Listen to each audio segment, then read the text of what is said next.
This podcast is brought to you in part by Incarnate Studios. Make sure to check them out and give them a like on Facebook. Find them at facebook.com/Incarnate Studios.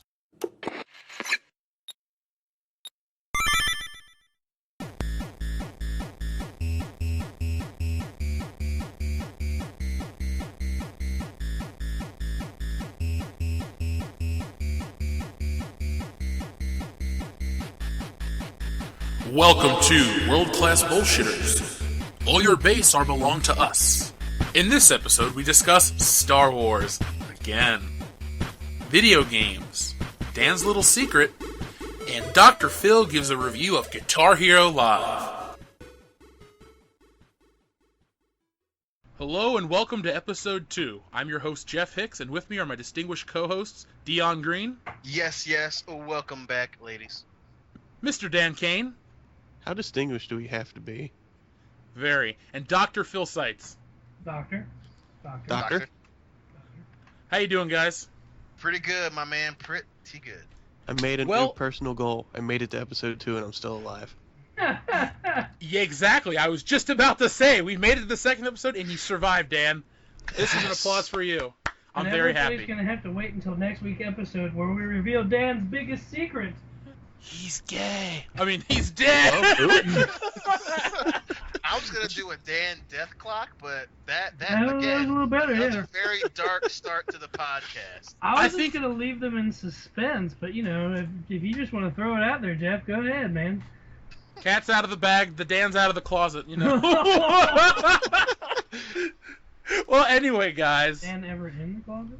Well, I guess I'm gonna go die now. I'll take the credit out. Well, last week we covered a facet of pop culture, the MCU. This week we're going back, not to the future, but to the past, to play some shitty games that suck ass. That sounds right, doesn't it? That sounds nice. That's very original. Well, all that bullshit aside, we're going to talk about video games, alright? Fucking video games. From Nintendo to PlayStation, Sega to Xbox, we're going to cover it all. But before we get into that, let's see what's going on in the world of pop culture. Gentlemen, do you have anything to share? I do.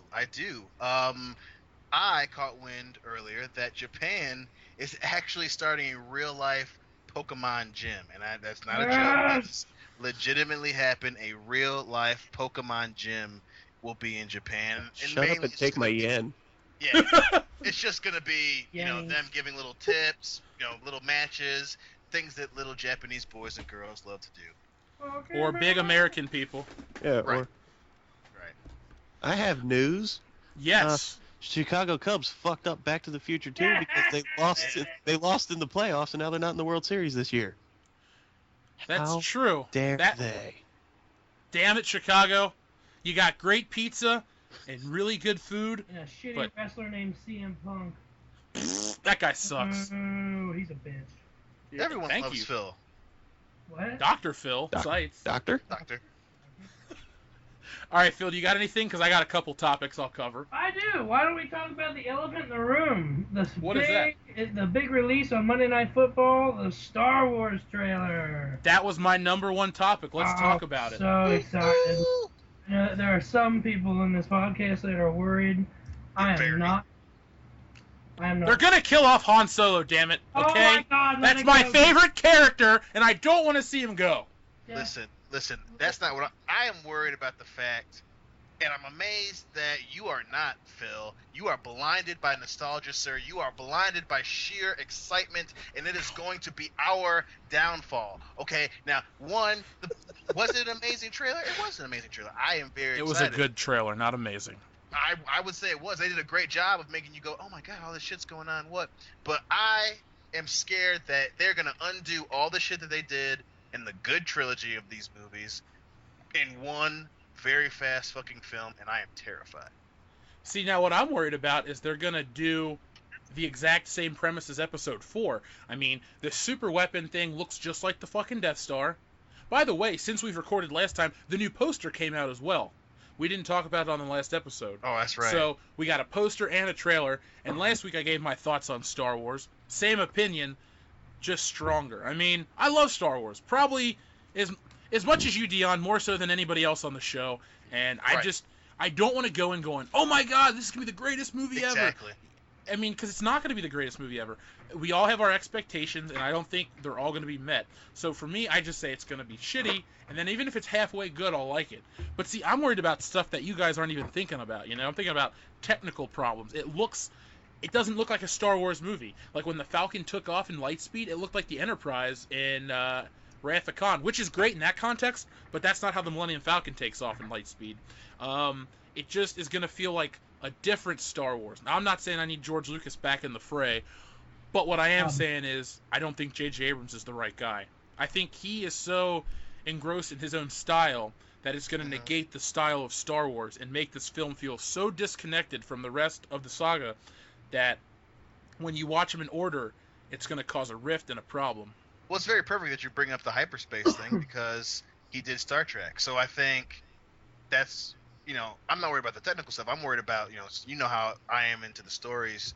But, that's where my concern is. I don't want them to undo, by looking at the trailer, I'm saying, did Luke Skywalker go against everything that Obi-Wan and Yoda told him? I mean, did he beat Darth Vader and the Emperor essentially and then just fade into being a hermit?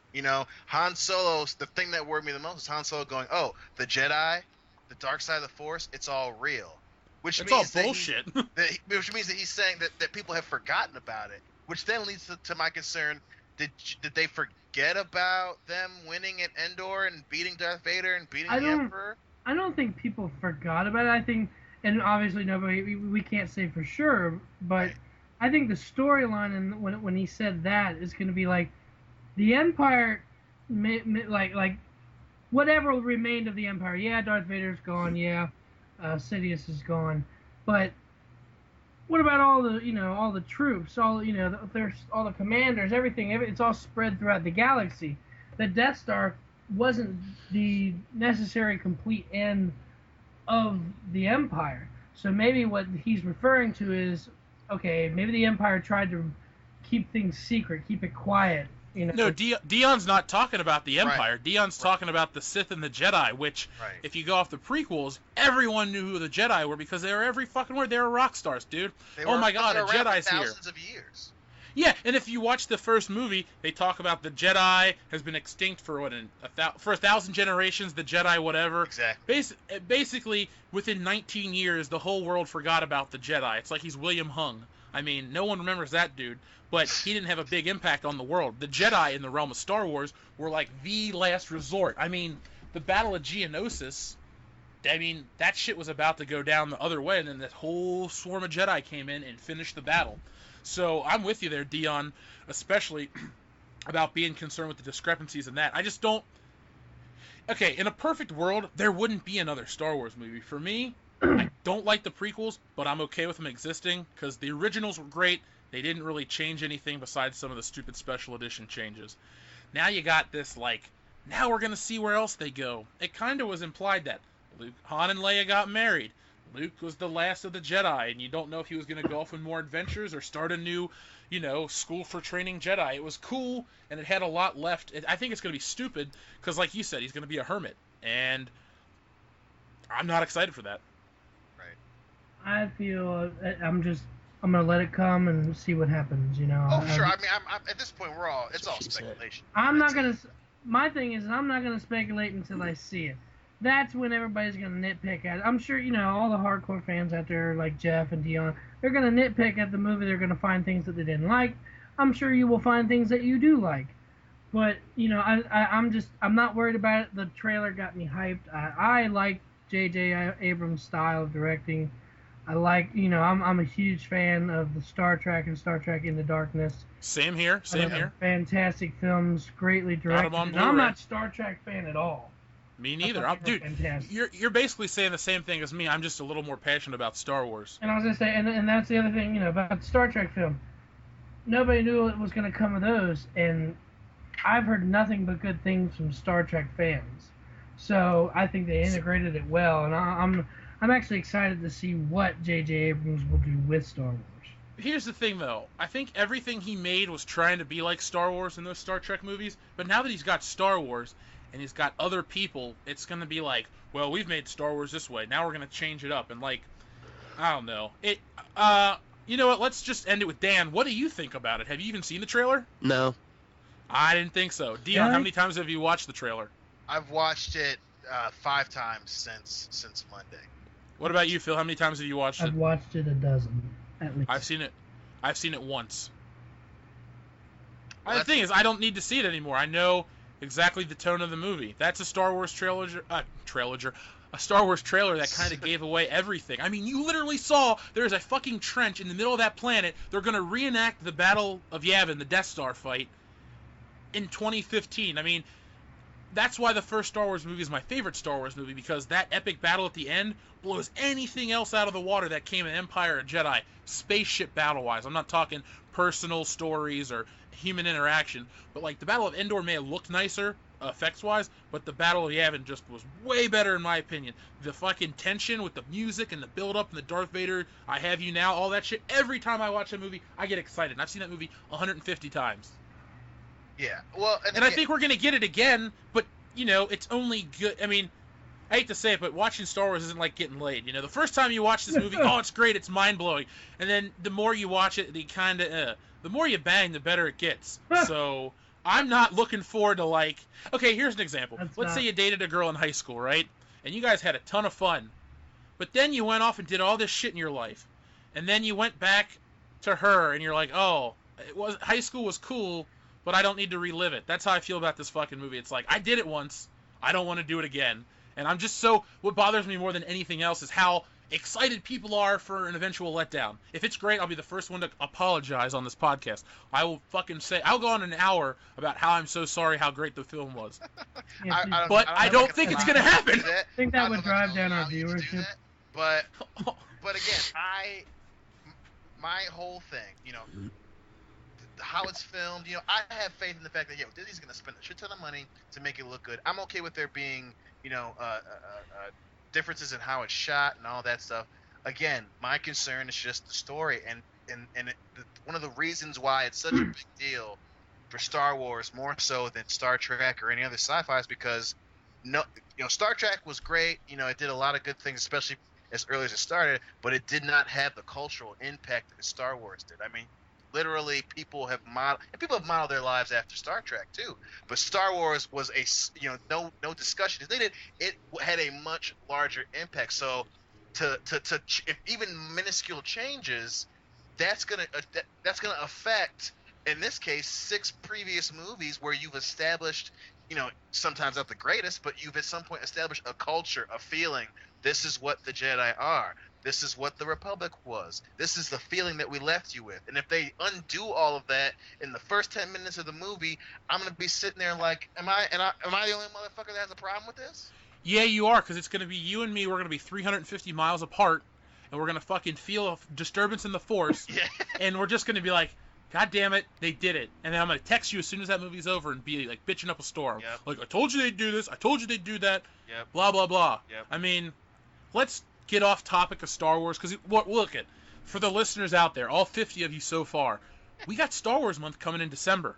Oh, baby. All month, all Star Wars. I can't fucking wait. We're going to do, I don't know how you guys want to do this. Do you want to do multiple short episodes for each movie? I'm thinking we should do the prequel trilogy, the original trilogy, Star Wars in our life in general, and then we'll fucking end it with a Star Wars Episode 7, The Force Awakens extravaganza. We'll talk about the hype, we'll talk about our viewing experiences, and everything else related to the film. How does that sound? I think that's great. We can even do it as the month goes on, chronological order of the release of the movies, man. I think that's perfect. I'm cool with that. We will figure all of this stuff out. But before we even get to Star Wars month, we got a month that Dion and I are very excited for. That would be November is James Bond month. Now, it's going to be a little more technical than our last episode because, I mean, we are world-class bullshitters. Right. But sometimes there's a little nugget of truth in our bullshit. So, Very James little Bond nugget. month will be a lot of fun. You are not a nugget, Dan. You are a winner, a black heart, a soul survivor. Damn it. I'd only take you serious, but your beard won't grow in. It's true. It's not even a joke. I wish people would know what we're talking about. There's a 1% out there that knows. Well, this is for you, 1%. Anyway, off of Star Wars, apparently Adele is coming back to the music industry. Who's excited? Yeah, well, we're gonna get to hear her sing about a different guy this time, so yay us. I do like Adele. I just, I'm just like, we can all calm down. I mean, she ain't. She has a great voice, and that song Skyfall, I've listened to it like 50 times. That song. It's a great Bond song. Love it. I bought it. I mean, that's a high compliment in my opinion. Google Play, motherfucker. I mean, sometimes I pop in that movie just to watch the credit sequence, and then I turn it off because it's Daniel Craig. So this made the news. What's that? French Toast Crunch has brought back the original shape of its French toastiness. Ooh! It brought back the toast-shaped cereal bites. Apparently, hundreds of thousands of people wrote to the cereal company, General Mills, and they decided to bring it back. This is This is the big curve in social media where people have been writing to these companies to bring things back, such as Surge. What do you guys want to bring back? If World Class Bullshitters and its huge audience of fans were to bring something back, what would it be? Shit. I wish Pepsi Blue came back. I was. Yeah. Thinking it, and I was like, I don't know. That's a good one. That's a fucking good one. Pepsi Blue was delicious, Dan. I was drinking that during the Attitude Era. I love Pepsi Blue. You know what? Actually, there it is, Jeff. That's my pick. I'd bring the Attitude Era back. Well, there you go. But you know that WWE is too damn stubborn to listen to anybody. Yeah, no shit. Yeah.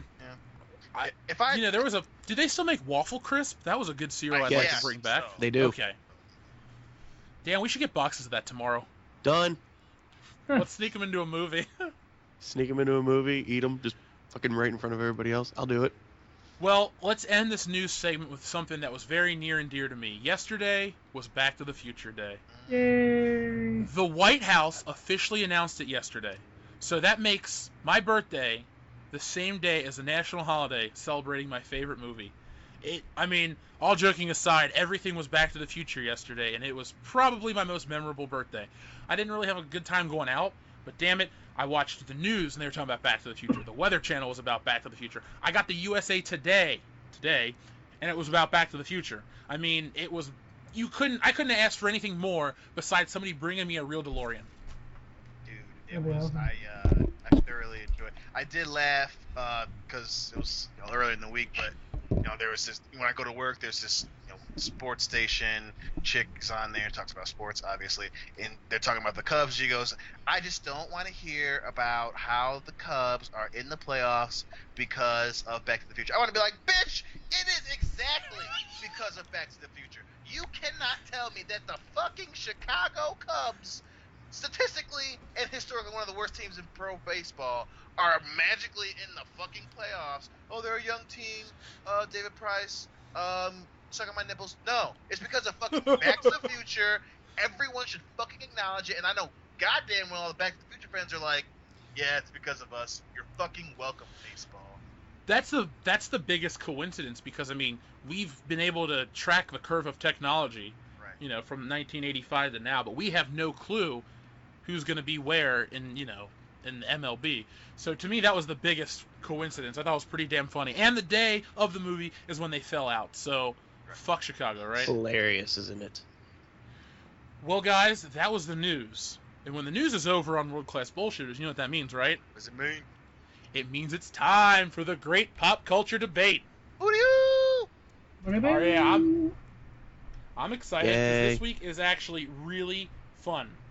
Okay, so Dion, you won last week's debate. Yes, sir. You now have the title of Master Debater, even though I will always be the cunning linguist. Fan. But my point is that you won last week, so it shows that you're better than everyone else. I think that's a good idea, yeah. And because of how great you are, you get to pick last.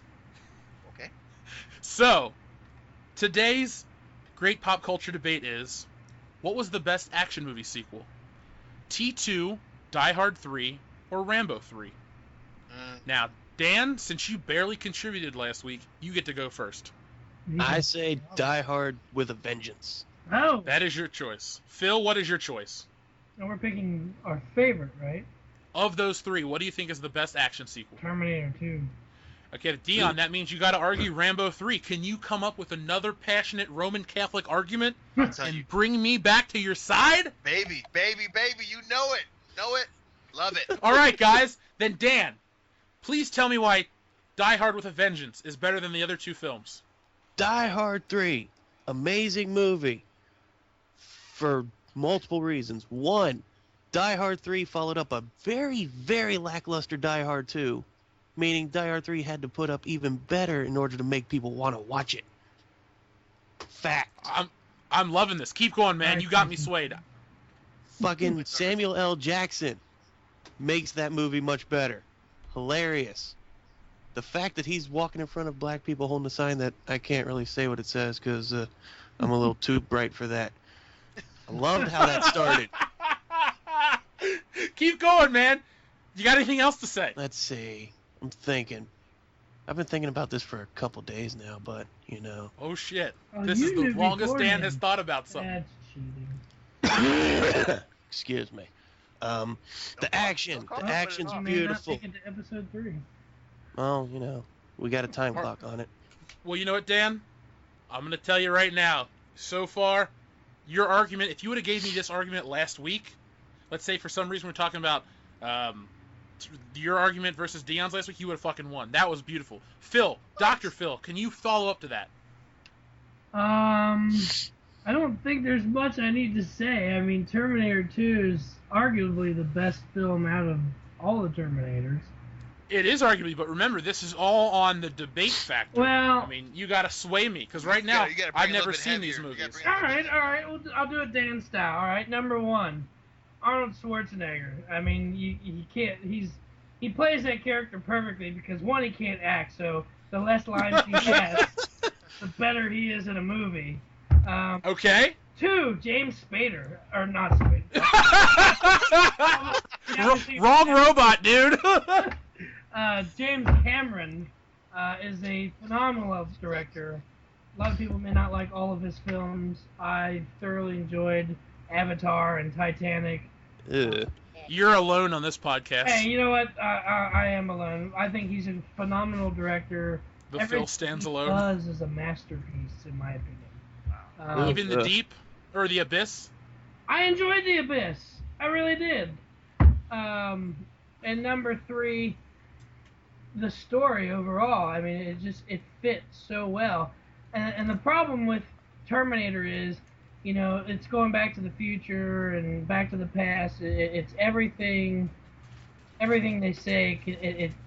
It's so hard to make sense of the future or the past because it can be anything. Just, you know, like, I think, in my opinion, the third one, Back to the Future 3, killed it. I think it was the worst of all 3 of them, and I'm so glad that they will never make another one because of it. So when they keep doing Terminator films,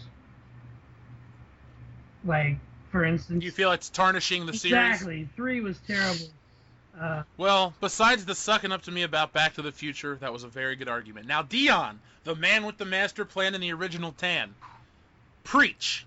Tell me why Rambo 3 is better than these other 2 movies. Let me tell you, my brothers, and let me put it very simple. This will only be about Rambo 3. Now, when we talk about the best sequel, action movie sequel, what does that do? It ties up any loose ends. It answers any questions that you may have had because of the predecessor. It is a great follow-up. Rambo 3 is a great follow-up. Rambo 2 ends. You know, he gets out of the plane or the helicopter, saving the POWs. You're saying, what is next for Rambo 3? He's living still in Asia, fighting. You know, doing the close-up scenes. His buddy, the same guy from the second one, comes up. I need your help. And it's about a topical thing that's happening. Russia invading Afghanistan. Something that was happening at the time. It was a big deal at the time. People cared about it. And also, it upped the ante. Not only is he going to help these people in need, he has to save his friend. He has to save the colonel because the colonel done fucked up. And he needs the only man that is capable to come and save his ass, and that is Rambo. Not just against the Vietnamese. They're against the Russians, the ultimate bad guys of the 80s. And Sylvester Stallone, a.k.a. John Rambo, single-handedly went out in the desert with the help of some little Afghan boy, went out there, and he not only did he take care of business, the man got fucking shot by an arrow, and he did the only badass thing that he could think of. That's peel off a fucking bullet, pour gunpowder into his ribs, and then light that motherfucker up. John McClane. Now, don't get me wrong. The other movies are probably better movies, but as a sequel, John McClane didn't put a fucking bullet in there and light it off. And I can tell you, the Terminator is a badass son of a bitch. But he got his arm chopped off. He got beat up a little bit. He was limping around until they dumped his ass in that fucking lava. But John Rambo broke it off, put a bullet. Let me reiterate that. Fucking gunpowder in a bullet hole and lit it on fucking fire. Who does that? I'm gonna answer. John Rambo. John fucking Rambo against some- the Russians. So, You don't wanna- in the Terminator's defense, they didn't leave his ass in the lava. He stepped into the lava for the good of humanity. And you know what? He knows If now why Rambo you would've- cry. Rambo would have been like, you know what?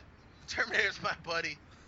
I didn't let the Colonel die in the hot ass desert, and I sure shit ain't gonna let the T-800 die in the hot ass molten steel. He would have saved everybody. Why? Because You know, John. Why would the Dion's. Terminator save the T-1000? I'm sorry, I'm too busy sitting over here in my victory to That answer. doesn't even make any sense.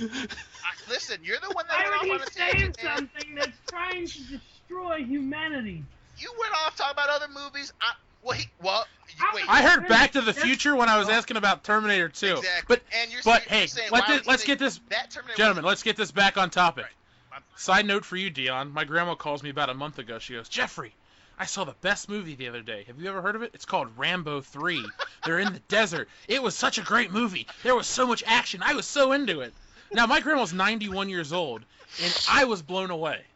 I actually hadn't even seen Rambo 3 until she had told me about it. So, my grandma is the only person to, like, recommend that movie that I would... That's the one that could make me watch it. But anyway, back to the debate, guys.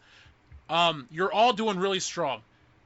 Tell me why your movie, not your main character, but tell me why your movie is better than the other two. We'll go back in order. Dan, why is Die Hard with a Vengeance better than Rambo 3 and T2?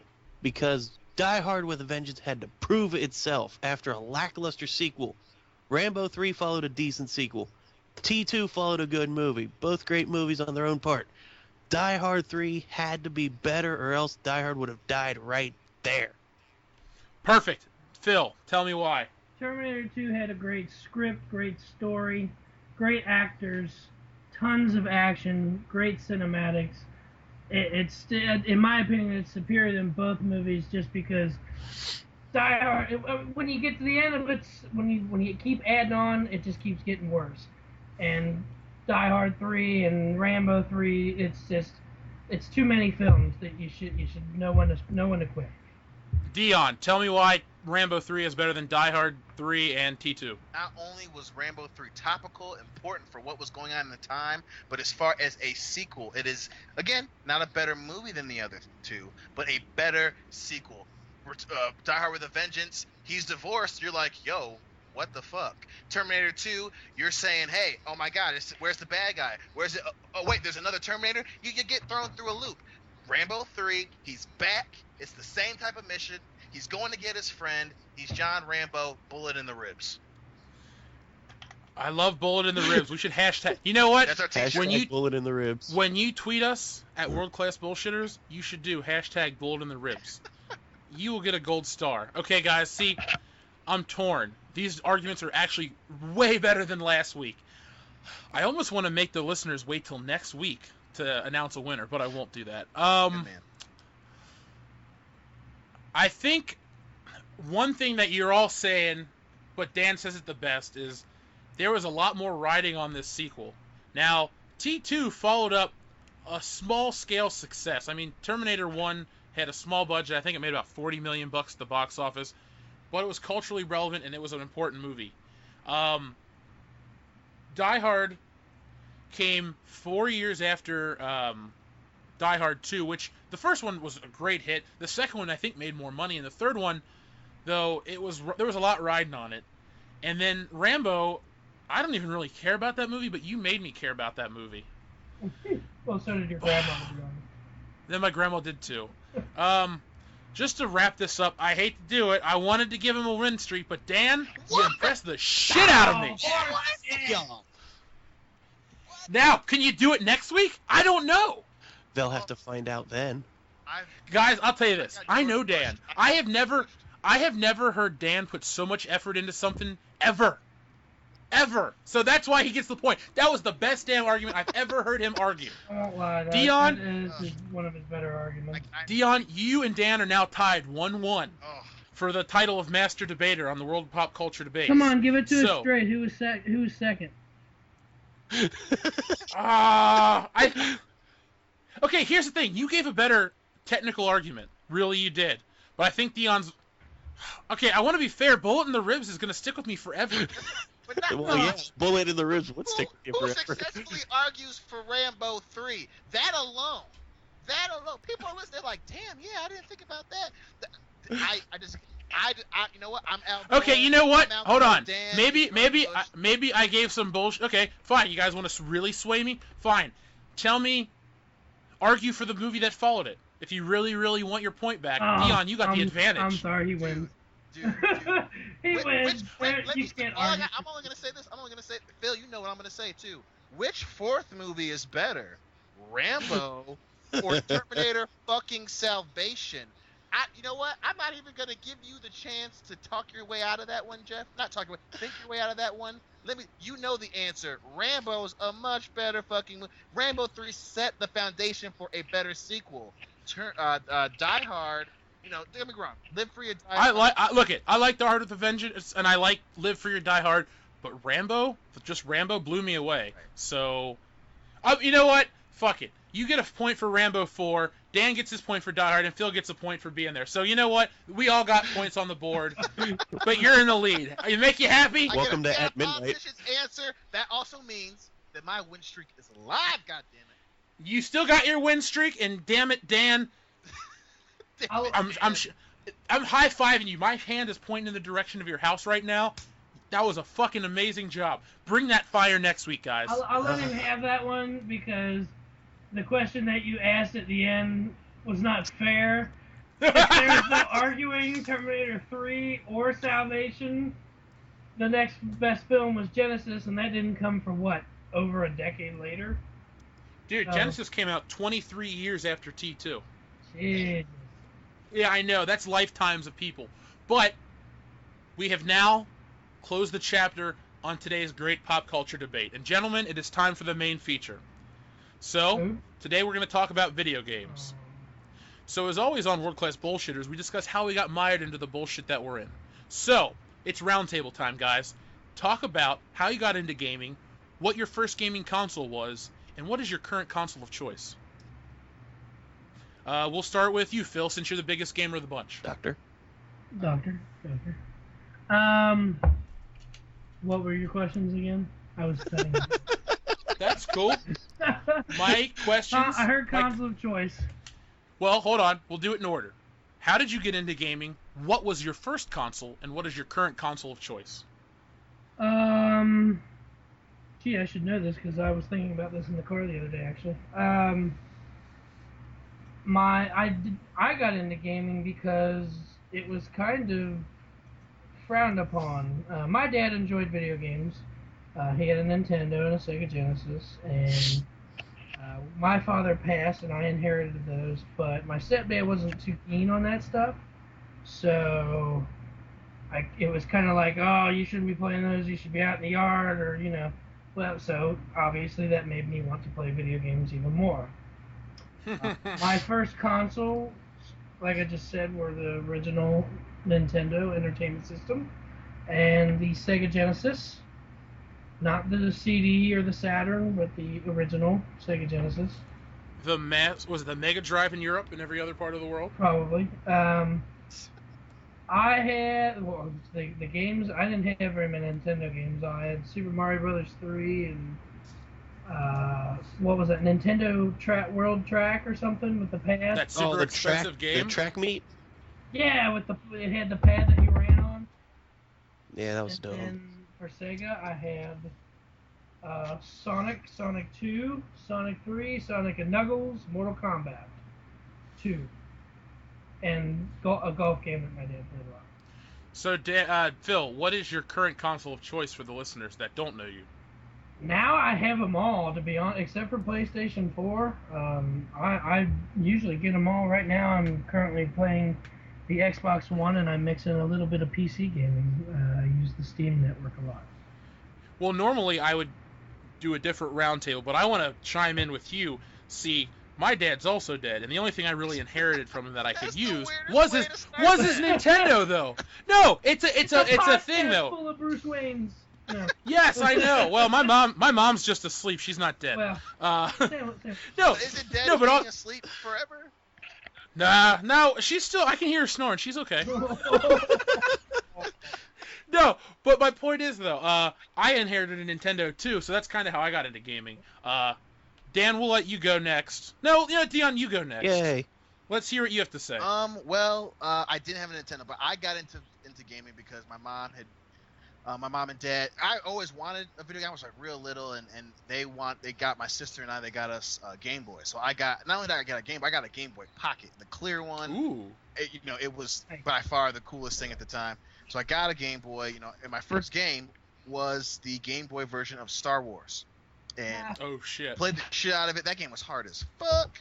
But then that's what really got me into games. Then whenever we would go to Chicago to visit my family, my aunt had a PlayStation, and I would play. Obviously, there was the really only few games she had. She had a demo disc. She had, and then she ended up getting, what was that game? The one where you're the little jungle dude, and I can't even remember. But Pitfall? yes, I think. But I had Pitfall for PlayStation. yeah, but I used to play the demo disc all the time, and I really wanted a PlayStation. And then my parents finally got us a PlayStation, and they got us the first 3 games we had: Air Force Combat, not Ace, that shitty knockoff Air Force Combat that somehow made it as a great hit. Battleships was another one, and that was actually a pretty cool game. You actually drove the ship around and shot at one another. And then the third one was Powerboat Racing, and that game was boring as fuck, but for some reason my sister we both really liked it. But yeah, the first. That sounds like a Diane game. Yeah, right. So that was that was my first console, and then I stuck with PlayStation. Got a PlayStation 2. My aunt got it for me for when I graduated 8th grade. You know how sometimes adults are really weird about 8th grade graduations. So that was a graduation present. My PlayStation 2.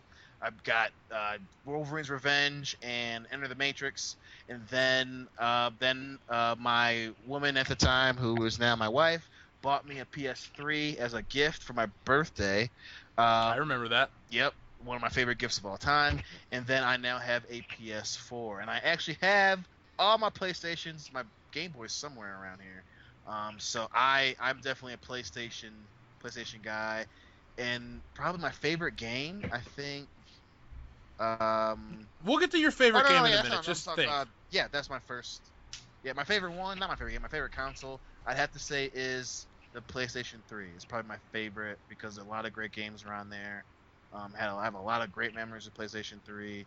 And a lot of really, really, really good games around the PlayStation. So that's my favorite console. Before you Those move are on excellent. to Dan, since Yes. Dion went so elaborate and deep into thought, I guess I should Dan, you have 14 seconds. Go. What do I talk about? Breathe, Dan. Since Dion listed all of his consoles, I will as well. I also own a GameCube. I have all of my consoles, by the way. Game Boy Color, original Nintendo, Advanced, SP. Xbox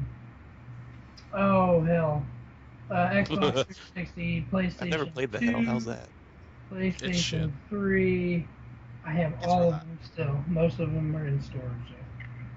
Hey Dan, real quick, I just saw myself on WrestleMania 24. Nice. Okay, anyway, you go, sir. It is your turn. All right. Please talk about how you got into gaming, your first console, and your current console of choice. I first got into gaming when I was like 5 years old. I would watch my brother and my cousin play the Super Nintendo, which I kind of stole from my brother, and that got me hooked. I was just watching them play Super Mario World, and I was like, yes, I want this. This is all I need. I'm happy. Anyway, that got me into gaming. Console of choice right now is probably the PlayStation 4, just because I'm always on it. Never not on it anymore. It runs my life. I'm currently on mine. But yeah, if we're listing off consoles, let me get my inhaler real quick. You know what, Dan? It would be better for you to listen to what you haven't owned, because that's what I'm gonna do. No, I'm listing what I own. Oh shit. Okay. 2 NESs that still work, Super Nintendo, N64, GameCube, Wii U. None of them I paid for. Xbox 360, PlayStation 4, Game Boy, Game Boy Advance, Nintendo 3DS, Nintendo DS, and one system that I'm going to save for a later topic on this episode. Oh, okay.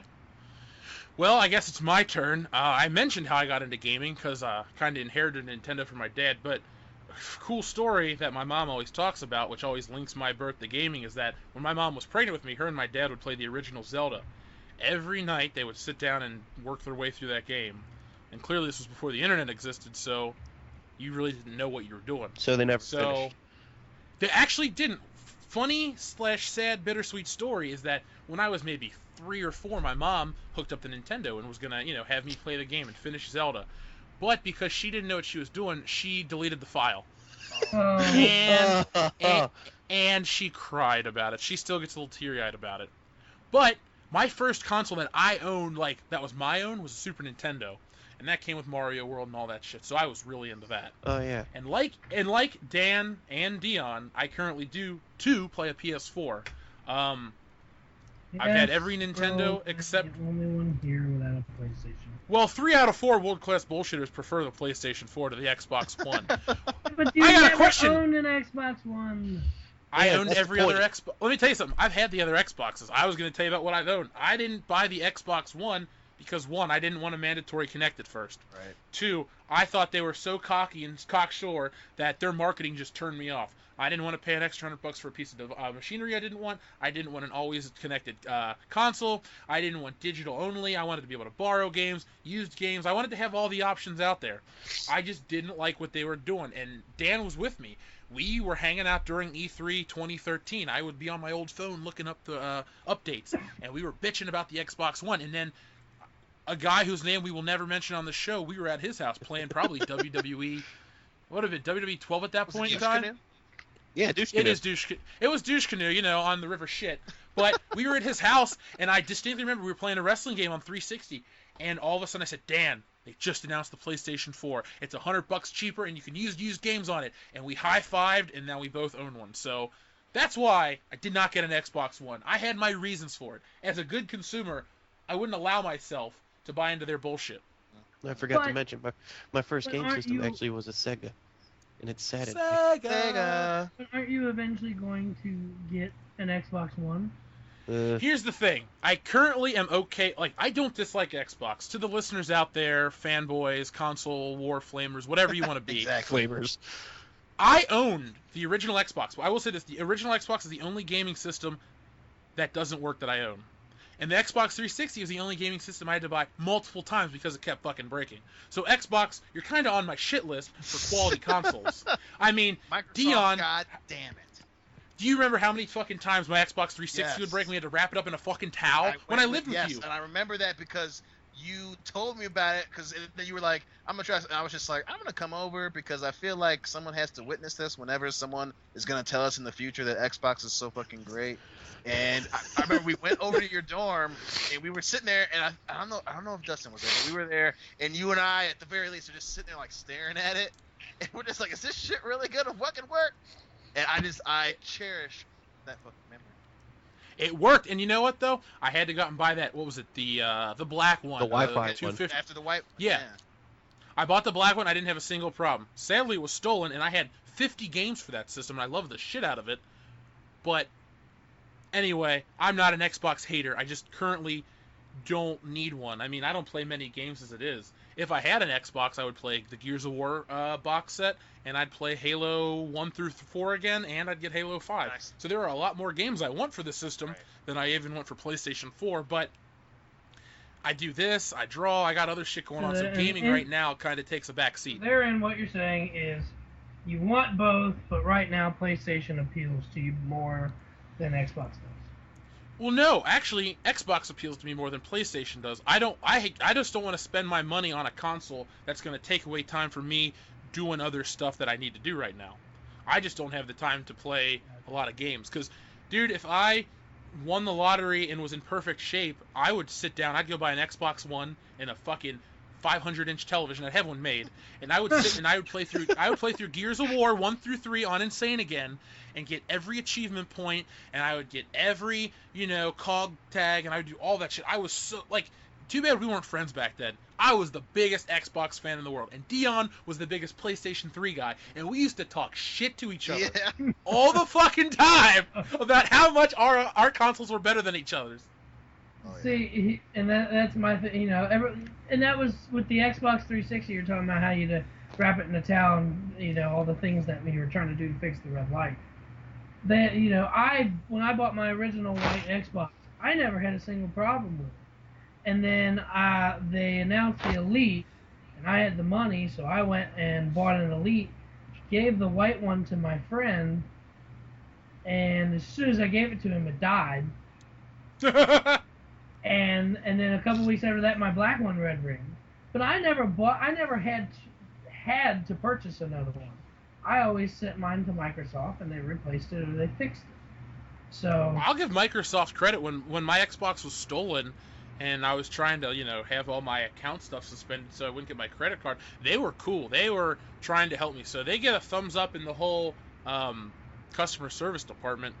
I just don't need an Xbox One right now. But guys, we have a ton of other video game topics to talk about. So, what is your all-time favorite console? Anybody can go. Oh shit! Man, I think I'd have to. Dan, I've never played the fuck. So Dan, do you have a topic or a choice? My favorite has to be the Super Nintendo. It got me into gaming. Like I said, I stole it from my brother because I loved it so much. I even bought stuff to make it better because it used to not work, and I kind of fixed it. I could sit and play the Super Nintendo for fucking 5 hours straight and be happy. You should play Mario Kart tonight. I would if I got it back from somebody. I gotta find it. It's in a box somewhere. I didn't break it. I'd also play Super Mario World if I got it back from somebody. I gotta find that too. It's probably in the same box. I'll look for it. I'll get it back to you 'cause I'm gonna kill you, Dan. No, I got. I play the emulators right now, or the ROMs of them. So doesn't Dan have one of your DVD collections? yeah, you have Back to the Future. See, it works out then. see, the difference is I know what box that's in. Oh, snap. You better be watching that shit every day. The greatest movie ever made. Phil, what's your favorite console of all time? You know me, I'm a huge Microsoft fan. I thoroughly enjoyed all 3 Xbox consoles, but my favorite would have to be the Sega Genesis. Really? Why is that? Every game that I've ever loved, or every game that I've ever played, no matter how big or how small. There was a game called Havoc. You've probably never heard of it. Most people haven't. I love that game. They had Peter Pan on there. I love playing that game. Jurassic Park, Tiny Toon Adventures. I'm sure you've heard of that one. I've heard of everything but Havoc, and the Jurassic Park game was superior on the Sega than it was to the Super Nintendo. It was a completely different game. I even played Beauty and the Beast on that console and enjoyed Aww. Lion King. Dude, that game I had Lion King for Super Nintendo. Hard to beat sometimes. One of my favorite games is on the Sega Genesis. It's called The Ooze. And the only reason it's my favorite game... I know what you're talking about. And the only reason it's my favorite game is because the main character's named Dr. Daniel. And his full name is spelled exactly like mine, so I know what I should be when I grow up. Well, you're 25 years old. When I grow up. You better get ready, son. I love the Toxic Avengers on Sega. I played that all the time. There was just... I had those toys. Comic Zone. Every game that I played on that console, I enjoyed. I think there was maybe 1 or 2 games I didn't enjoy, and it got me into gaming. It was, and it doesn't help that I have sentimental value towards it. It was something that my stepdad and I played together all the time. My dad and I played together all the time. So I'm gonna go with Sega Genesis on that. So we got the console wars of the 90s flaring up. Dion, what is yours? I think I have to go with PS2. I mean, obviously, I loved Fuck you. Game Boy. Obviously, I love my PlayStation 1, but you're a lot of games on the PS2, and it was just I still have most successful console of all time. Oh yeah, and I still have the first one that I had. Never had to take it in. It still fucking works beautifully. I used to watch movies on that thing all the goddamn time. That's how I would sit in my room and watch Star Wars all the fucking time. I love my PS2. Plus, Wolverine's Revenge. I do really, really enjoy. I really love Enter the Matrix. I mean, there's so many, fucking, I um, played Enter the s- Matrix. Enter the, Just Bring It was on the PS2. Fucking, oh my gosh, Bring the Pain was on PS2. Just so many good Just games. shut your mouth. Don't get Bring mad it- at me just because. Bring it No, on. he was Shut your asking. mouth, No, that's he. a WWE Oh. game. Yeah, Phil. Every game from Just Bring It through SmackDown vs. Raw 2012 was on PS2, right? Yeah, So that's like wow, 9 years. I love my PS2 PS2. had lots of games. Well, it is the most I mean, successful I worked console. at GameStop. I handled probably every single PS2 game there is out there. Well, Now, Dion. my dad worked at Nintendo, so. Oh, there you go. Yeah, I got proof. Dion, I was gonna pick the PlayStation 2 because that to me, I bought one for my 13th birthday and I loved the shit out of it. But I'm going to pick a console no one has mentioned, and it's not looked upon favorably through the lens of history, but the Nintendo 64. That system had so many great games. It has my favorite game, GoldenEye, WWF No Mercy, Legend of Zelda Ocarina of Time. One, it was superior to the PlayStation. It may not had as much capacity space as a CD, but it had no loading times. A lot of times the graphics were better. I could see what I was doing. Sure, it didn't have full motion video, but when my character looked like a character and not a bunch of triangles loaded up on top of each other, I really enjoyed it. So This is my third favorite console. the Nintendo 64 for me all the way. You had the best Zelda game, you had the best Bond game, you had arguably the best wrestling game, and those are Arguably. games that people are. Pretty straightforward, I think. I mean, I don't know. I mean, I'm a big SVR 2006 fan, so I mean, it's almost a tie at this point. I know it's blasphemy because I love the shit out of No Mercy, but that is my favorite console. It's So my second favorite. I may have let the cat out of the bag, but our next topic is what's your favorite game of all time? I could guess Jeff's. No, actually, I'm going to cheat, and I'm going to give a four-way tie. I'm just going to go ahead and say it. I said one of them already. GoldenEye is tied with Ocarina of Time. It's tied with No Mercy. It's tied with Grand Theft Auto San Andreas. Together, they make my favorite video game of all time. The power of our games combined. We are It's Voltron. it's the Megazord of awesome, and the Green Ranger's Dragon Zord all in one. Fuck you, Titanus. WWF Grand Theft Auto, the Ocarina of 007. Oh, you goddamn right, dude. With a PP7. 2. Oh The fucking laser beam watch. Fuck it. All right, Dion, what's your favorite game of all time? Oh my gosh. Yeah, come back to me, man. There's just so many games I've played. All right, Daniel-san. Mine is. I've never played that. I play it all the time, and I don't choose to. It plays you. I got 3 favorites. All right, shoot. Ocarina of Time, Good choice. Super Mario World, and Super Mario Brothers 3. Okay. I almost told you that they weren't on the same console, but clearly they weren't, because we're on a different topic. Phil, favorite game, or multiples combined as your ultimate favorite? Favorite games. Well, I'd have to say on the top of the list is What the hell are you wearing? When did the What? dude get here? When did Dell become a nutball? I'd have to say probably one of my favorite games of all time is Dr. Robotnik's. Yes, it's Dr. Robotnik, not Dr. Eggman. Mean Bean Machine? Yes, I like love the that Boom. game. My cousin and I would play that for hours on end. I like. Dude, Hillary and I used to play that when we lived together. I like that that game. game. Is It's a fantastic. fun game. And it has amazing music. Yes. Exactly. That's one thing Sonic games always got right. Good music. Yeah. And that they don't make them anymore. Well, they don't make good games anymore. He's not the fastest thing alive! In the top 5 of my favorite I love games you, of all Sonic. time, I'd have to Who the fuck are say you, bitch? Mean Bean Machine. There's 2 Zelda games on Game Boy I loved. Oracle of Ages and Seasons? Yes. Jeff, thank you for listing Yeah, all of knew Phil's him. favorite games. Yeah, thank you. Well, he said on Game Boy, and I knew he couldn't remember the names by the thing he was doing with his hand, so... Well, there's No, also. I knew the names. Okay. Uh, I apologize. half I'm gonna go with Half-Life, which spawned Half-Life 2 and Team Fortress, and then I didn't like How do you that. feel about Portal? yeah, and Portal and I like Left 4 Portal, Dead. but those other ones, I don't. And I also in Halo and Gears of War are up there. Well, Dion, it is now your turn. I think again I have to go with I have to add another tie, man. It's so hard for me. Mega Man X4 is probably is definitely up there. Top 3 easy. I fucking love that game for PlayStation. Obviously it's part of the Mega Man X series, and I just remember it being so fast paced, and you could play as Zero, which he's probably my favorite Mega Man character. He narrowly beats Mega Man. I love Mega Man X4. Batman Arkham City, I can't look away from that game. I can't not think about that game whenever I think of favorite. For the PS3, obviously, I fucking love that game so much, especially when you can play in the Batman Beyond suit.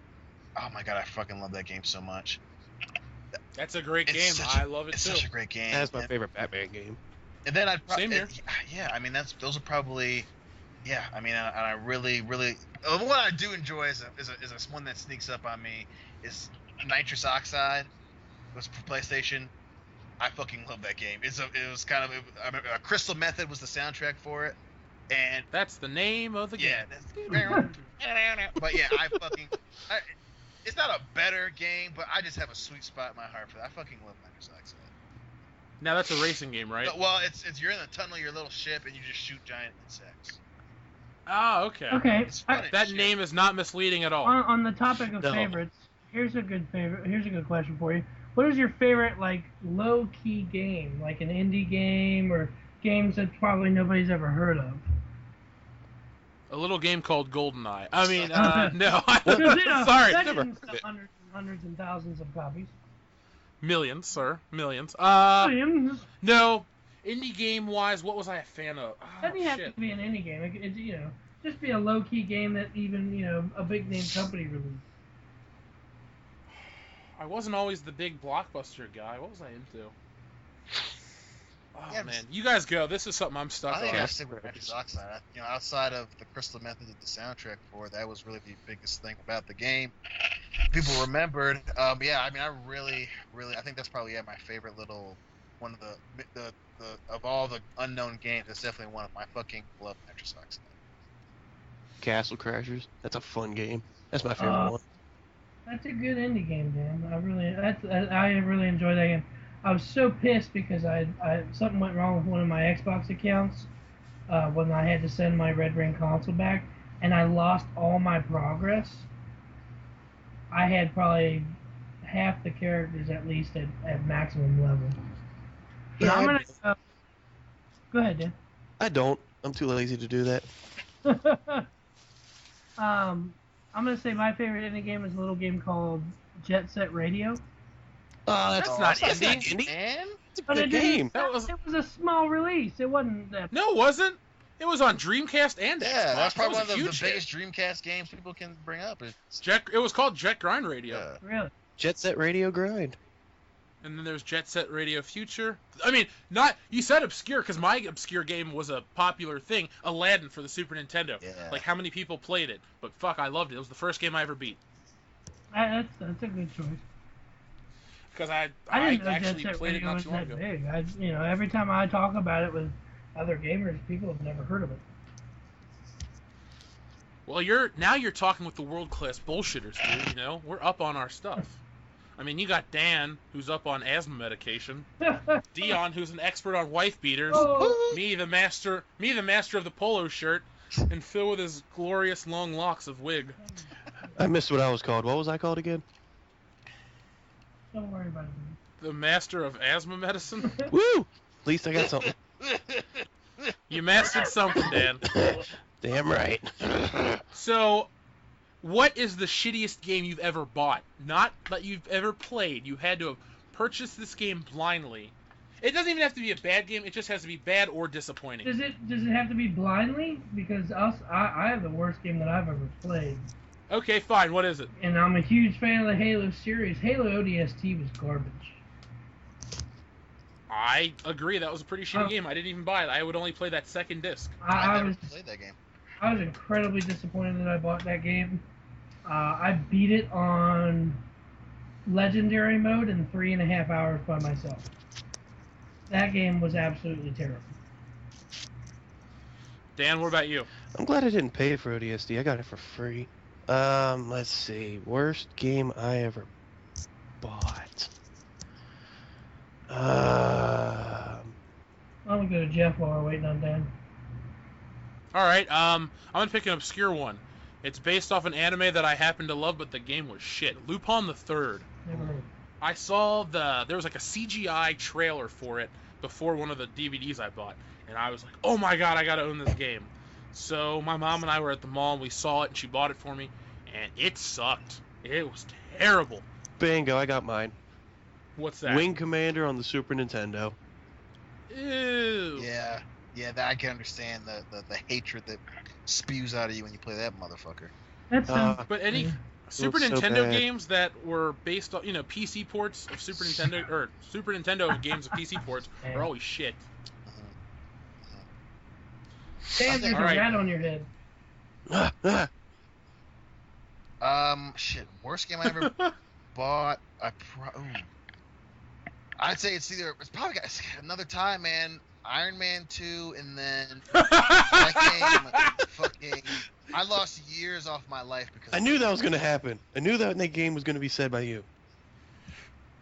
You know, for our listeners out there, there was a time where Dion and I lived together, and Dion and myself and Hillary, his now wife, were all going to go out to the bar, and we wanted to catch a bus because we didn't want to have to drive back drunk. And we missed a bus because Dion was stuck on a level of Iron Man 2. Oh my Now he god. wasn't. Now he no wait. He wasn't stuck because he was bad at the game. He was stuck because his character got stuck in a fucking wall and wouldn't fly out of the wall. And then let's not So forget, there's never, and you know, everyone does. Everyone gets animated. They get passionate. They get emotional. Iron Man 2 was the only game where you and Hillary conspired to hide it because it was in such a horrible fucking mood that it's the closest I've ever come to throwing I know I threw my controllers a few times, and I don't throw my controllers, but I threw Unless you're playing Madden. Dude, Madden, I don't throw my controller. I just fucking I do throw my controller, man. I was with you and Jake once, and you were playing a game. You're like, God fucking damn it! And you threw it across the floor. Yeah. Madden, everyone gets mad at Madden. Look, Iron Man 2, because I played the first one. The first one was a good game. It was a very great game, good game. You know, the flying mechanics were amazing, and it was like Iron Man 2. They were just like, well, fuck these guys, and they just kind of put out this fucking game, and I was just like, God damn you. But then another game I bought that was horrible was Quake. And you always hear about people that love Quake. I bought it for PS3. I couldn't even play that fucking game. It was. I thought you had Unreal. I thought you had Yes. Unreal Tournament. Yes. Yeah, I like the Unreal Tournament. Not on the Unreal Tournament's console, good but I for enjoyed it on PS3. I like that game. I love Unreal Tournament for PS3. It's fucking. I love that game. The update where they finally made it multiplayer, same system multiplayer for Unreal Tournament. That was great. But man, fucking Quake. Enemy territory or whatever, that game was unplayable. I couldn't play it. I couldn't figure it out. And I was like, everyone that's ever told me that Quake's a good game, I will stab their fucking parents. Oh, And if their parents are dead, you'll stab them in the dick. Alright. If they don't have a You dick, better you hope won't his stab parents are them. alive, Yeah, 'cause if but- parents aren't alive, stab them into the dick. Well, I think we've all covered some shithole let me do games. this real quick, I- Jeff. Since Dion brought What? it up, what is the one game that you ever played? Not necessarily the worst game, but what's the one game that frustrated the shit out of you that made you want to smash or throw your controller or punch somebody in the face or punch a baby? Oh, dude, I could punch a baby for no reason. Oh, You envy their ability to breathe. oh. They me. I'm gonna fix that. You know, Zinger of the Night goes to Dion again. Woo! The streak continues. Whoop whoop. Woo! Whoop, whoop, whoop, whoop, whoop. Game that frustrated me. You know, I'm just gonna pick one off the top of my head. That's probably not the most frustrating game, but I'm gonna go with The Amazing Spider-Man 2 because it doesn't fucking work. I mean, I would play that game and the controls would fuck up. I would go to shoot a web, he would like drop it. I would go to run up a wall, he would just stop. And then there would be times where the camera would get stuck on a window of something and I would die because I touched some fire that wasn't even really there. So that was a frustrating game. I used to scream out obscenities at the top of my lungs because of how shitty that game is. And fuck that movie too. Yeah, definitely. That game took all the good parts of the Amazing Spider-Man first video game and went, all right, we're not going to use any of this. I'm gonna go. Well, plus, with, fuck that movie. Oh, yeah. I was a big Guitar Hero fan, so I spent hours upon hours perfecting my Guitar God status on Guitar Hero 2. And when Guitar Hero 3 came out and it was that much harder, I actually threw one of the guitars across my basement floor and shattered it. Hey Smack Phil, somebody in speaking the of Guitar Hero, don't you have a review of the new Guitar Hero Live for us? I do, and unfortunately, it is not a good one. So Why is that? I purchased Guitar Hero Live on launch day. Let me start out by saying I'm a huge Guitar Hero fan. I think all of us well, maybe except Dion, have thoroughly enjoyed the Guitar Hero games, except for Aerosmith. The songs are what kill this game. I truly enjoy the gameplay. The new guitar layout is simple, but it's challenging. If you haven't seen it yet, there are 6 buttons now instead of 5, and they are in 2 rows of 3, top and bottom. 1 row is black, 1 row is white. You alternate between the keys. Sometimes you hit both black and white at the same time for a chord. But the song choice is garbage. I've unlocked about 60% of the songs so far, and the best song I have played was in one of the older Guitar Heroes, and even Rock Band, I believe, When You Were Young by the Killers. There's a couple others that make the top of the list in my opinion. Fall Out Boys, my songs Know What You Did in the Dark. Blink 182's The Rock Show, they're also included. But the thing that kills the game is there are entirely too many songs that don't belong in a true Guitar Hero game, such as Berserk by Eminem or Skrillex's Bangarang featuring Syra. I like the crowd experience where you play live to the crowd and you experience their reactions. You can't fail a song. That's a new feature. What? You can't fail a song. Fail? But you just suck really bad, and the crowd just gets worse. And you actually see them throwing trash at you. It's actually kind of cool. Fuck, I'd do that just to see that shit. Another feature where you can actually stack up your star power. So you'll fill up one pick by getting a couple star powers, and if you don't want to use it, you can keep building up picks full of star power. But overall, I'm very disappointed in this game. I'm pretty disappointed that I purchased it. I wish I hadn't. I give it a 3.5 out of 10 stars. That is a scathing review, but not the last review you'll ever hear on World Class Bullshitters. Now, I was going to go out and get Rock Band because I've always been a Rock Band guy as opposed to Guitar Hero, even though I owned them both. But the setlist was just bullshit. Like, I was ready to throw down a couple $100, get that band back, have some fun. Because my mom used to play it with me. She would sing terribly, and I would play the guitar. Everyone's mom sings terribly. Yeah, my mom's the worst. But you know what? I would put her on easy where she wouldn't really fail. And, it was a good time. It was a bonding experience. But, like you said, Phil, the setlist is shit. I mean, it's to a point where I don't even know half of these songs. Like I was saying to you earlier, I would rather have a bunch of repeat songs that I like instead of having nothing. Because I can't go back and play those old games anymore. It's like, the thing about the old Guitar Heroes was, they had the rock ballads that had the long guitar solos like Freebird. That was one of my favorite songs to play on the second one. And you don't have that quality in these songs. The songs nowadays don't have those big guitar solos. So it's not an authentic Guitar Hero game anymore. It seems like they're just trying to appeal to a different crowd. It's like, what happened to taking care of the longtime fans of it? Well, Activision and I guess it's Harmonix, they fucked it up because they released so many games so fast that they flooded the market with those games. I mean, okay, Guitar Hero 1 was 2005, and then you had Guitar Hero 2 and 3, and I remember freshman year of college, Dion, Guitar Hero 3 was like all the rage. Do you remember that kid who died, Shane? Yeah. Remember him, the one that died on my floor? He had Guitar Hero 3, and then he died. No. But Completely unrelated. Sorry, that was a Guitar tangent. Hero 3 is one of my favorites.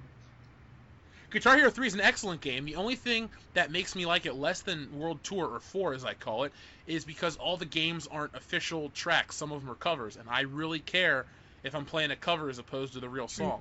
That's why I wouldn't go back and play the older games. Even Dan, when we go to play Guitar Hero in the arcade, I only pick the real songs. Well, yeah, because the real songs are the better ones. But I gotta say, my favorite game out of Guitar Hero was probably Beat It by Michael Jackson. Just because that's an amazing, amazing song. Beat it. We now owe Michael Jackson's estate $12. Shit. Phil's fault. Janet Yeah, Jackson's gonna you do can- that shit for me anytime. You just suck on her No, titty. we gave him credit. We didn't play the I actual know. song, so it's Now, I gotta say, the Rock Band came out of the gate swinging, dude. The first Rock Band was pretty good. I'd say it was better. It was just as good as Guitar Hero 3, but Rock Band 2, in my opinion, blew away Guitar Hero World Tour. I mean, Rock Band 2 had Nirvana. I think it had Foo Fighters. It had songs that made me appreciate them the later I got, the more I got into them. And then it had songs like Dead Kennedys as DLC. And the DLC was ridiculous. I mean, there were thousands of songs. They ranged from hard rock to songs like Take On Me Dude, they, by Aha. They still make songs for Guitar Hero 3 on the Xbox 360 and PS3. That part If I honestly, still not done. if my stuff wasn't stolen, I would still be playing Guitar or Rock Band 3. Yeah, Everybody wants to rule the world. Come on, man. Yeah, exactly. But I'm really disappointed that the game sucks. Another game that I'm disappointed that was a piece of shit was the new Tony Hawk. I was ready to buy that game. Gosh, that broke my fucking heart that game was horrible. I wanted to get it, but then it's unplayable. I was like, what the fuck, Activision? What? That goes back to the thing that we were talking about last week. How hard is it? And again, I know the games are fucking hard to make. I understand that. But fuck, Tony Hawk's the game that you decide to release broken. That's the game that you want to release is a broken Tony Hawk. Fuck you, Activision. The Fuck you. minute that I saw that you could unlock Lil Wayne, I was like, nope, this game's terrible. They're trying too hard now. I was disappointed with the graphics. I haven't played it. Is there a demo? No, they don't release no. demos. You don't Yeah, need they're- a demo. You don't. The game's fucking broken though. It's It's already horrible. being heralded as one of the worst games of all time. It didn't take long. Wow, that's sad. 'Cause But- some of my favorite games on the 64 to play were the Tony Hawk games. They were awesome as on much as I PlayStation. loved Nintendo 64. PlayStation had the better Yeah, versions of Tony First Hawk. Tony Hawk was amazing on PlayStation. That game was the shit. Even the demo was fucking fantastic. I remember. Yeah, And that's see, I'm sorry, I was never huge on PS2. I mean, I'll be honest. The only reason I bought a PS2 was for Guitar Hero and God of War.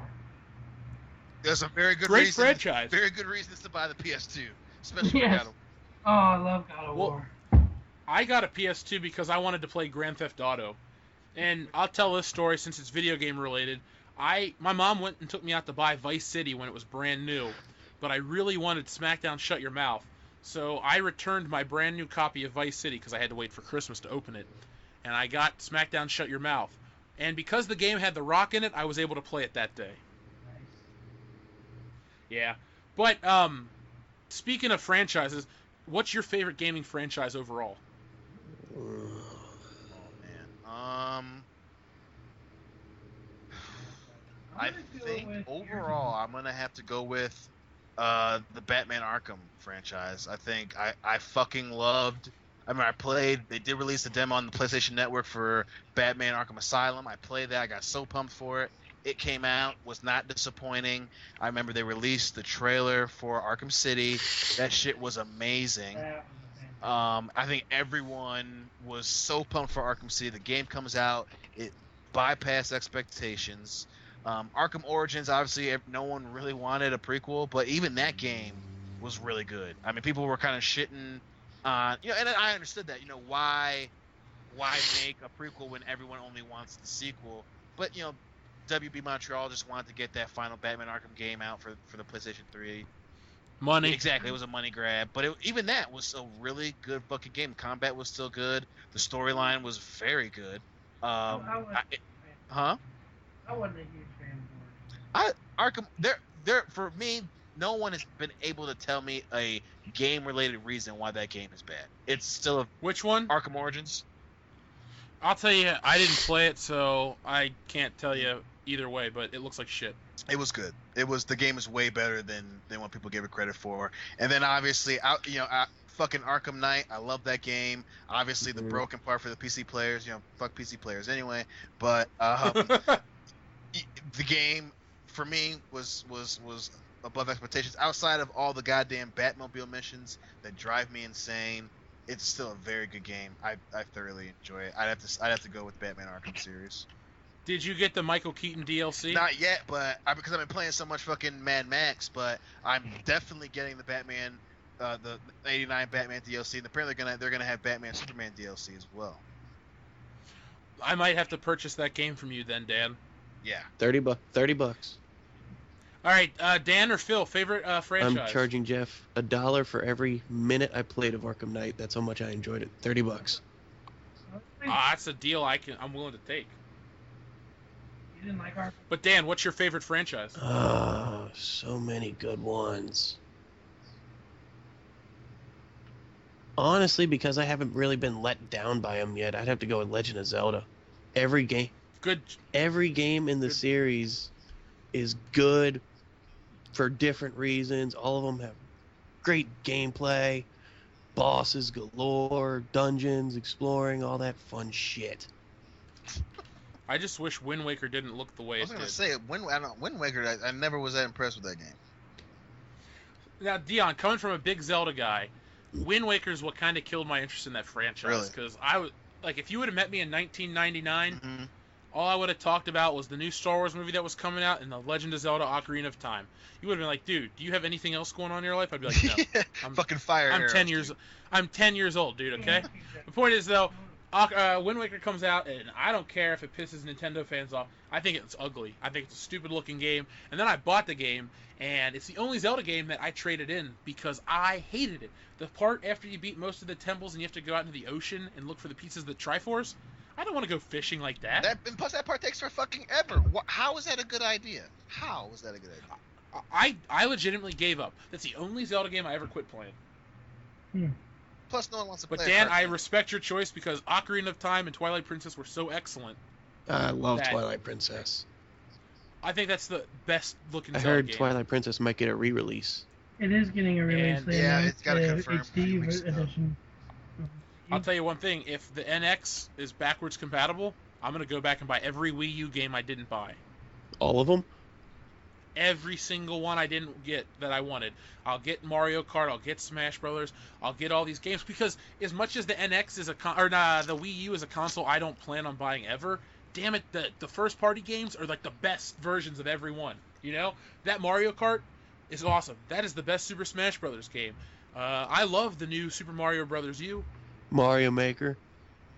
Yeah, we didn't even get into that, but 10 minutes.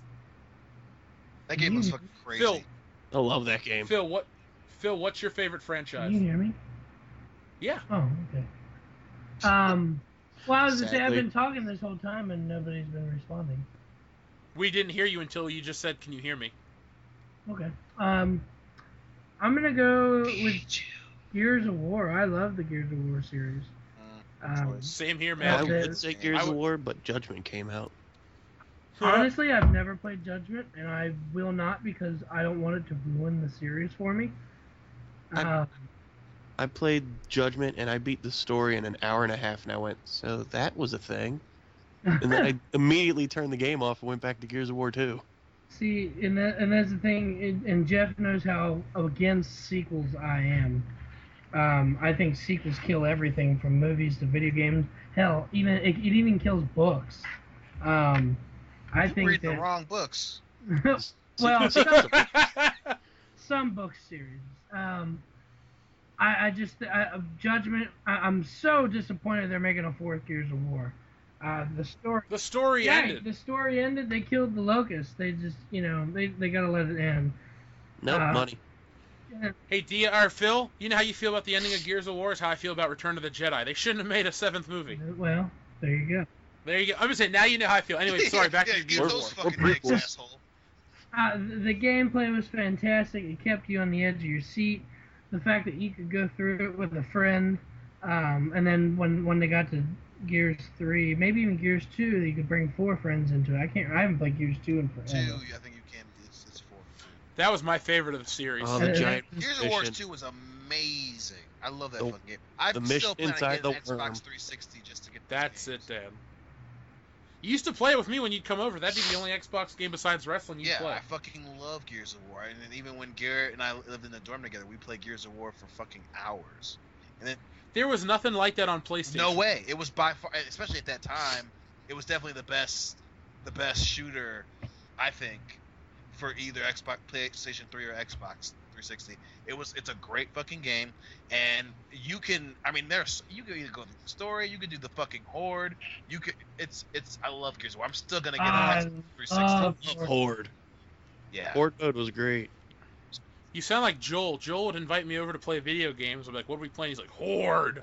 We played for like 4 hours straight. Oh yeah, I And love they that. could still be on level like 30. Yeah, and then we'd eat Chipotle and play some more Horde. Horde. Joel, if you're listening, hi. Joel, if you're listening, fuck off. And you do a Actually, hardcore- Joel does listen to this show. He messaged me about it Oh. today. Joel, fuck off. Okay, I'm going to mention my favorite franchise. It's a franchise that I don't think you guys are really into, and that's Grand Theft Auto. I like Grand Theft Good Auto. one. Good one. I have played them all since 3 came out. I take it back. I never played Chinatown Wars, but I played all the main games, and I played Liberty City Stories and Vice City Stories. My biggest thing in all video games is I want the freedom to do whatever I want, and Grand Theft Auto is becoming less and less, inhibited with what you can and can't do. I mean, we're at GTA 5 now, or 4. No, 5, I'm right. GTA 5, and, I mean, they're putting content that was previously only on PC versions. I mean, we're getting the video editor, we're getting all kinds of crazy shit, and I think GTA 5 is my favorite of the series. I mean, San Andreas had the better music, and Vice City had the better music. I mean, GTA 5 has pretty bad music, with the exception of Party All the Time by Eddie Murphy. There's nothing I really want to listen to. But gameplay, story was excellent. Party all the time. Yeah, sing it, Rick. But I mean, and I'm not one of these guys that harps on graphics, but I have never played a game that looks so perfect. GTA 5 on PS4 looks amazing. I got a nice TV, and I sit, when I sit further back, it looks real. I mean, clearly, certain games look better, but to me, that's the game right now that I play, and I go, wow, this is next gen, even though it's a last gen Plus, game. online, dude. Oh yeah, Have your own GTA character and just destroy yourself. I have blown through all my money literally by blowing myself up. I was there for a couple of those situations. We should do that again soon. Nothing like driving on a beach with a tractor while being chased by cops in their cars, and they can't move, but we're just driving along, running over every single motherfucker trying to get a tan. Yeah, we were straight murderers. And the only reason they got us was because a helicopter sniper shot one of us. Yeah, that kind of killed it. Literally. No pun intended. But okay, guys, have you bought any games recently? Not since I bought Mad Max. I've been playing pretty consistently. Been playing Mad Max. What about you, Phil? You mentioned Guitar Hero. Is that your newest game? Philly. Phil. Phil must have dropped off the face of the earth. Dan, most recent game purchase? Super Mario Maker. Excellent game. Beautiful Excellent. game. Until Phil returns from his trip to outer space, He got a page. Dr. Phil in it. Dr. Phil is in. he's in surgery. I mean, what's that game I play all the time? It's called Velocity 2X. That's, I guess, the newest game I'm playing. Star Wars Battlefront the beta. That's technically the newest thing I played. Have you played it That yet? was awesome. That was- Yeah, it's over. Oh my god, did you play it or no? No, I was like, I'm not gonna play the beta. I want to be blown. Dion, let You me tell you missed something. out. I know you better than anybody but Hillary, your mom, and Diane. Okay. This game will bring a tear to your eye. God. Maybe not literally, but I'll tell you this: I started playing the single player mode where it's basically Horde, but you fight off stormtroopers, and you're on Tatooine. First off, the sound effects are spot on. They're so loud and rich. It's like you're there. And then, don't ask me why I thought of you, but I was playing it and it was real quiet, and I heard like the Tusken Raiders in the background, and I thought Dion would fucking geek out at that shit. God. It is awesome. Hello, you're back. Doctor? Okay. Doctor? We were talking about the Star Wars How was beta. surgery? Dion. It was great. He didn't make it. Good. Oh, fuck him, right? It was. Well, still charges douche insurance. Nozzle. It was douche nozzle. I don't know Thank douche you. nozzle. Thank you. I know douche canoe. I don't know what happened. I could hear you guys the whole time. I'm sitting there like, why aren't they answering me? You sound way better, whatever you Yep. did. Well, I scratched my nuts. That was about it. We'll scratch your nuts some more. Maybe you'll Wonders. come in crystal clear high def. Cool. No, but Dion, I mean, I was talking about graphics sort of GTA. You could see little specks of white in the glistening of the snow. You made footprints on Hoth. You could fly AT-AT walkers or AT-ATs, depending on how technical you want to be. ATSTs. You could fly A-wings, X-wings, TIE fighters. You could man the you couldn't man the ion cannon, but you remember those cannons that look like a satellite dish? You could fire those. They had Star Wars sniper rifles, thermal detonators. It was awesome. You could play as Luke and mean, Darth. You could, if you picked up a special little bonus piece, you would become Darth Vader, play the Imperial March, and you would run around with a lightsaber, and you could force choke people and toss them across the stage. It was fucking Since amazing. you're talking about that, is that the most anticipated game that you're waiting on? Because that is, for me, that's what I'm waiting on. Easily. Star Wars Battlefront. Easily. I mean, I want to say that, but I'm gonna say I'll give the nod to WWE 2K16. Really? Because I like The Rock more than Star Wars. Okay? And The Rock looks real as shit in this game. And I didn't buy 2K15, and I feel like they fixed every problem. I'm still waiting on a review, because I'll tell you this. If I'm going to read the reviews on Tuesday morning. If they didn't fix the things I wanted them to fix about 2K15 that I gleaned from other reviews, I got that GameStop gift card. I'm going full in on Star Wars Battlefront. When does WWE come out? Tuesday. Okay. It's like before this, literally coming up. That game If it comes out will Tuesday, go launch. to IGN's website. They should have a review. Oh, they will. I'm just saying, it'll be out before this episode is on YouTube. Okay. And eventually, when this hits Podbean and iTunes, this will be, a relic of the Boom. past. So you're listening to this the day after Back to the Future Part 2 took place. Ooh. So Dan, what game are you most anticipating? Let's see. Phoenix Wright? Objection. Overruled. I am looking forward to Star Wars Battlefront. The beta was just amazing. I'm also looking forward to Black Ops 3. I played that beta and I loved that too. Call of Duty Black Ops 3? I would play that game 3 times. That is also our number 2 shirt for the podcast. Call of Duty Black Ops. With a picture of also Carl Fuck Winslow? yeah. I mean, I don't know. Let's make them and sell them at conventions. Fuck it. Do There it. you go. We're doing it. Dion, what is your Dion. most anticipated game for this year or next year or even 3 years from now? Pokemon I- Go. I really cannot wait for Battlefront, but I think I'm gonna give the edge to Fallout 4 because it comes out on my birthday. So I am really anticipating Fallout 4. Obviously, there's a lot of shrouded mystery around it, but when I say barely beats Battlefront, I mean a fucking cunt hair's width barely beats Battlefront because I am so pumped for Star Wars. I've waited for the new Battlefront game since Battlefront fucking 2. I love Battlefront 2. I love the music. I love the gameplay. I love, especially when you can play on the fucking beaches of Kashyyyk. I love fucking Battlefront 2. I've been waiting for Battlefront, but again, I do love Fallout, and it's coming on my birthday, so that wins it for me. That's awesome. I am as well anticipating Star Wars Battlefront. I'm really excited about the things that you can do. The graphics were phenomenal. The gameplay was almost flawless. The Rebels clearly did not have the advantage against the Imperials. Because I mean, let's be honest, the Empire won most of those games when you were playing that beta.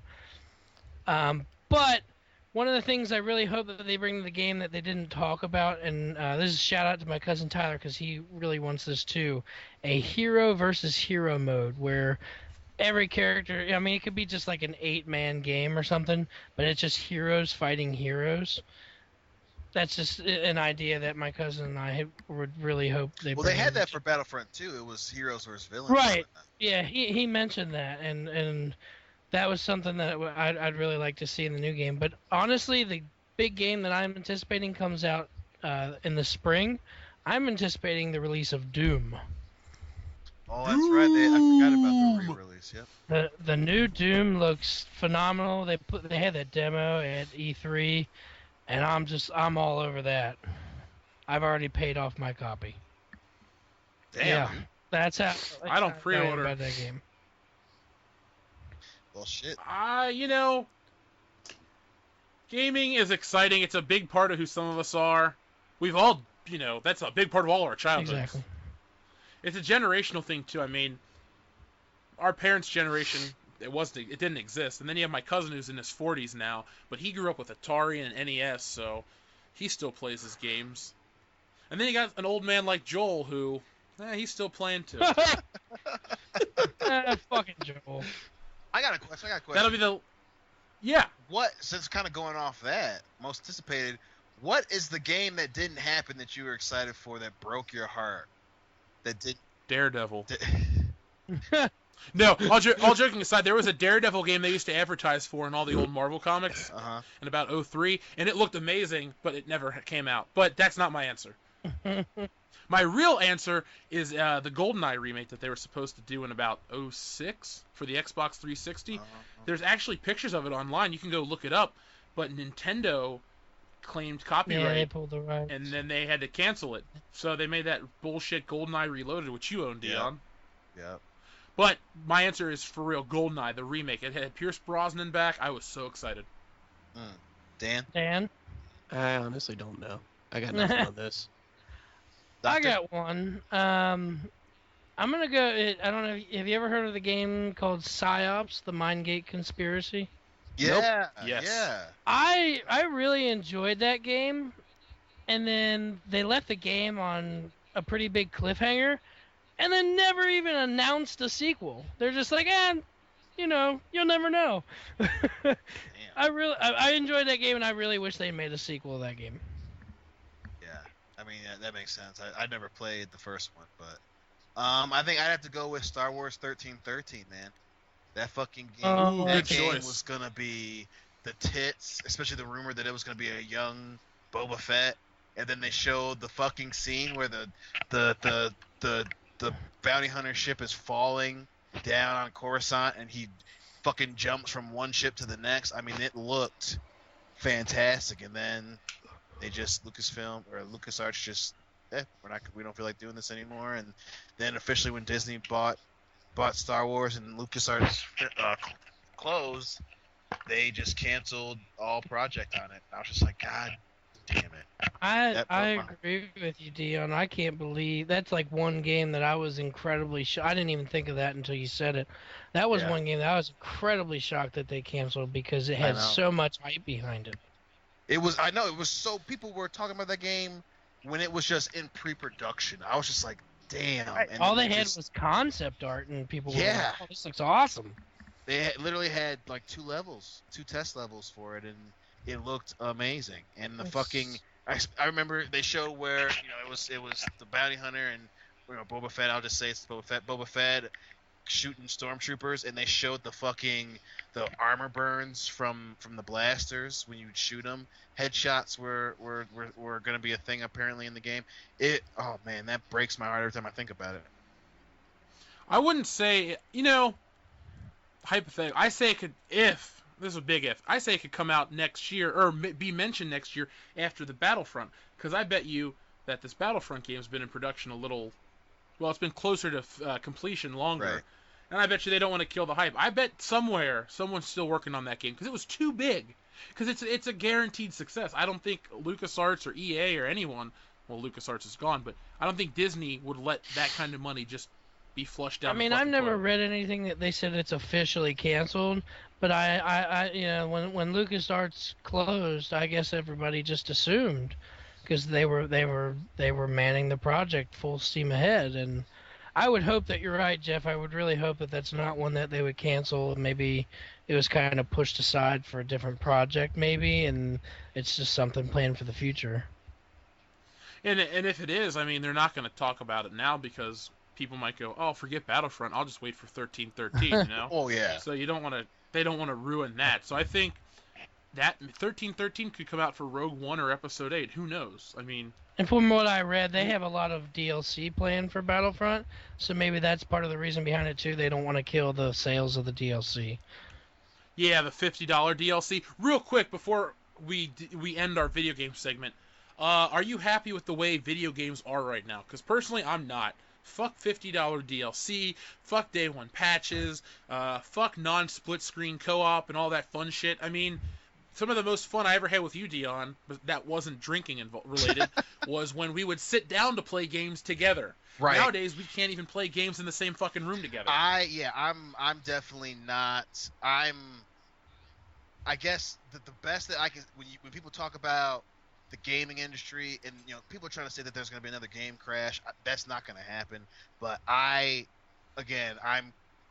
not even comfortable. I think that a lot of effort's lackluster because, like you said, the amount of co-op games, especially split screen, the lack thereof is fucking amazing. Because you cannot tell me that outside of Borderlands, that co-op games don't make money. People love, like you said, some of the best memories we have are of us playing fucking co-op games. Exactly. Look at Gears of War. That was a huge co-op game. I love playing that side by side with my good buddy Quentin. I haven't seen him in years, but that was one. He would come over and we would play that for hours on end, just going through it on insane. That's what made me and my friend Toph become friends. I mean, we both had Xboxes. He'd be like, "Hey man, you want to come down and play Gears of War?" So we completed it on Insane. Then we went and got number 2 at midnight together. The horde mode. I mean, that's what bond. I mean, and another thing, freshman year of college, Halo 3 came out. Damn it, I can't tell you how many nights we would have 4 guys in each room playing. There was some online, but we were still in the same room together. It was intense. I miss LAN parties, dude. Oh, it was just so much more fun. I guess as a business model, gaming is better, but it used to be so much more fun. Yeah, man. I mean, I remember people coming over to play Mortal Kombat with me. Yeah. And That was my. I love graphics. I love how the games are looking, but it's like you can just tell that they're just not. And again, I'm not saying it's easy to make games, but get back into the co-op deal. Stop with all this. Stop rushing games. Stop.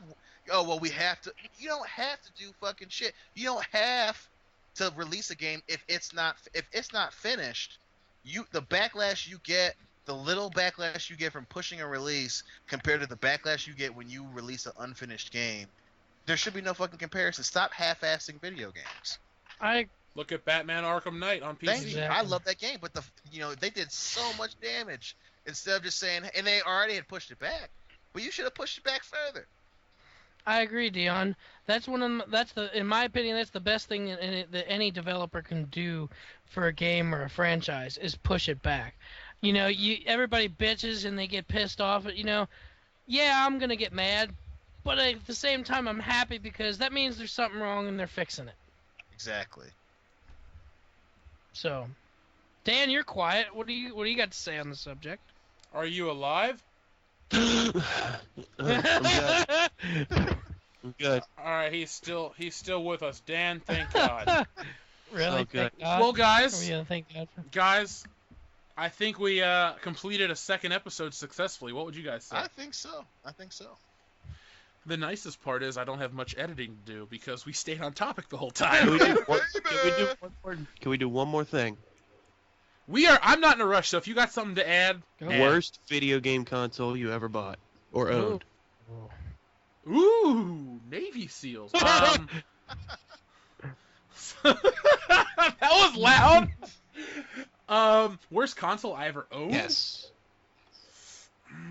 Well, quality-wise, build-wise, the Xbox 360 broke a lot, but I loved it. Overall, I mean, just don't go for. I mean, and that includes the build, the design, the Overall, I'm gonna mechanics. just if it's just because you don't like any of the games you had on it, something like that. Right. I'm going with the original Wii. It is the only console that, while it was still relevant, I stopped playing it It completely. was a big disappointment. I mean, the GameCube is a close second because I loved Nintendo as a kid, but I guess, when I got older, I was tired of cutesy bullshit. I liked Mario, but they fucked up Zelda with the Wind Waker.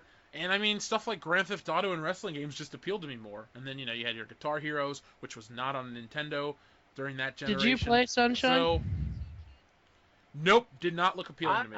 But to be fair, I don't even like Mario 64. Oh wow, okay.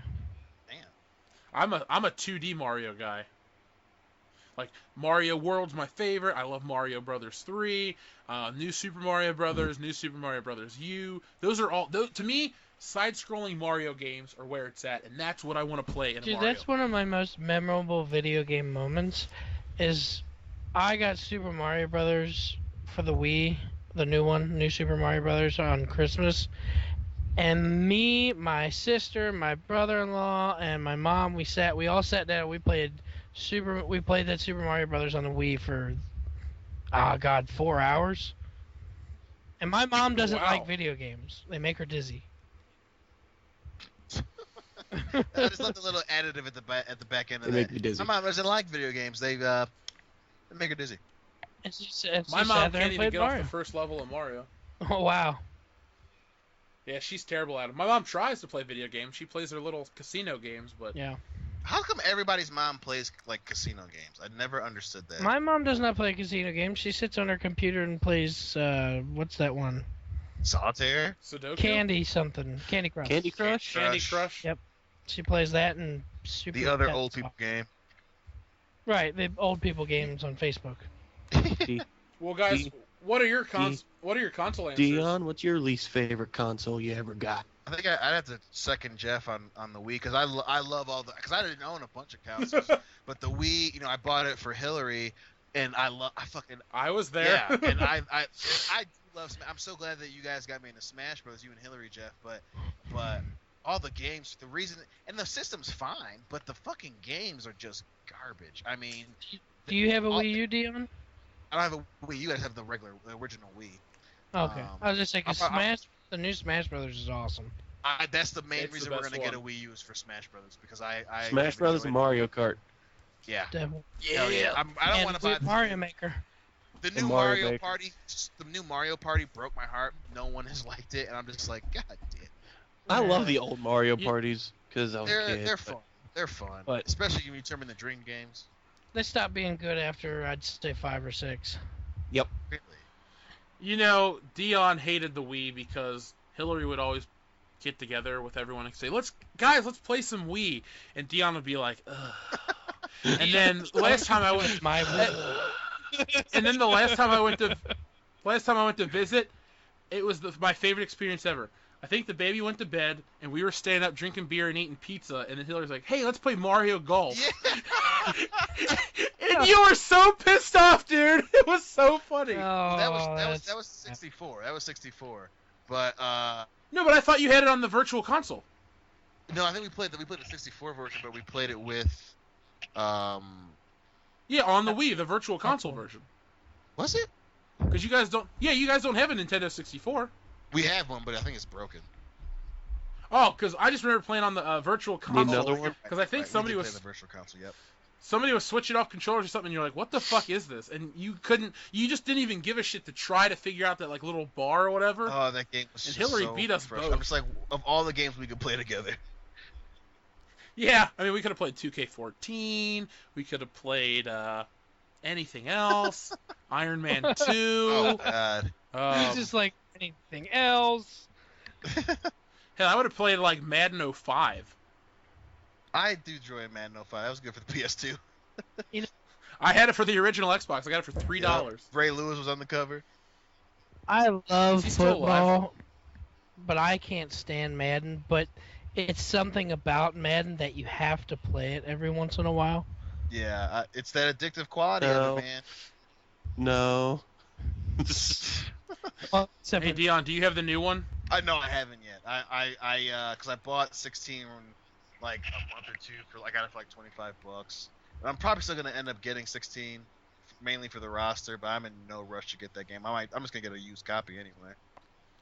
Are you gonna get WWE 2K16? I'm waiting for you to get it. If you get it and you like it, I'm gonna get because you're the reason I didn't get 15. Well, plus we played it, and I was just like 14 is just so. We played it at We WrestleMania did. and it was garbage. Yeah. 14 you're was just welcome. so much better. Well, Dion, if you get it, when I come up to visit you in December, we'll have a tournament. Let's do it to it. We gotta get Dustin up. I know we got. Cause we gotta I gotta. it- I gotta try that one What? before I buy it. Well, I'll be honest with you. Like, well, I mean, I'm not gonna see you before or after I buy it for a while because I'm going to Vegas that weekend. Right. But we need to get what we're gonna do, guys, before we close out the show. Is in December we're gonna do I guess we should do what, like a live broadcast maybe. I love that fucking idea. I mean, either way, Dion, I'm gonna bring my computer and my equipment, and we're gonna record together in the same room. Oh yeah. Fuck yeah. Maybe we'll set up a Google Hangout. When are we or gonna something. do this? It'll in December, close to New Year's, so probably our last show of the year. We're gonna do an extravaganza episode where we discuss the best movies and games and music of the year 2015, big events. Because I mean, World Class Bullshitters did debut in October, so there were 9 other months of bullshit that we haven't Yeah. talked about. Agreed. So much shit of the bull. That bull ate a lot of beans. Lot of pussy. I'd buy that for $1. Shit. There's certain games I wouldn't buy for $1. That's true. They're so. Phil, But Yeah. what's your least But favorite gentlemen- game system? oh, That I've owned or just period overall? Owned. Owned. 'Cause I'm happy to say mine is something no one else here probably owns. Y'all, What's I'm that? sure you guys might stab me, Virtual but Boy? I was never a fan of the PS. I didn't like the PS3.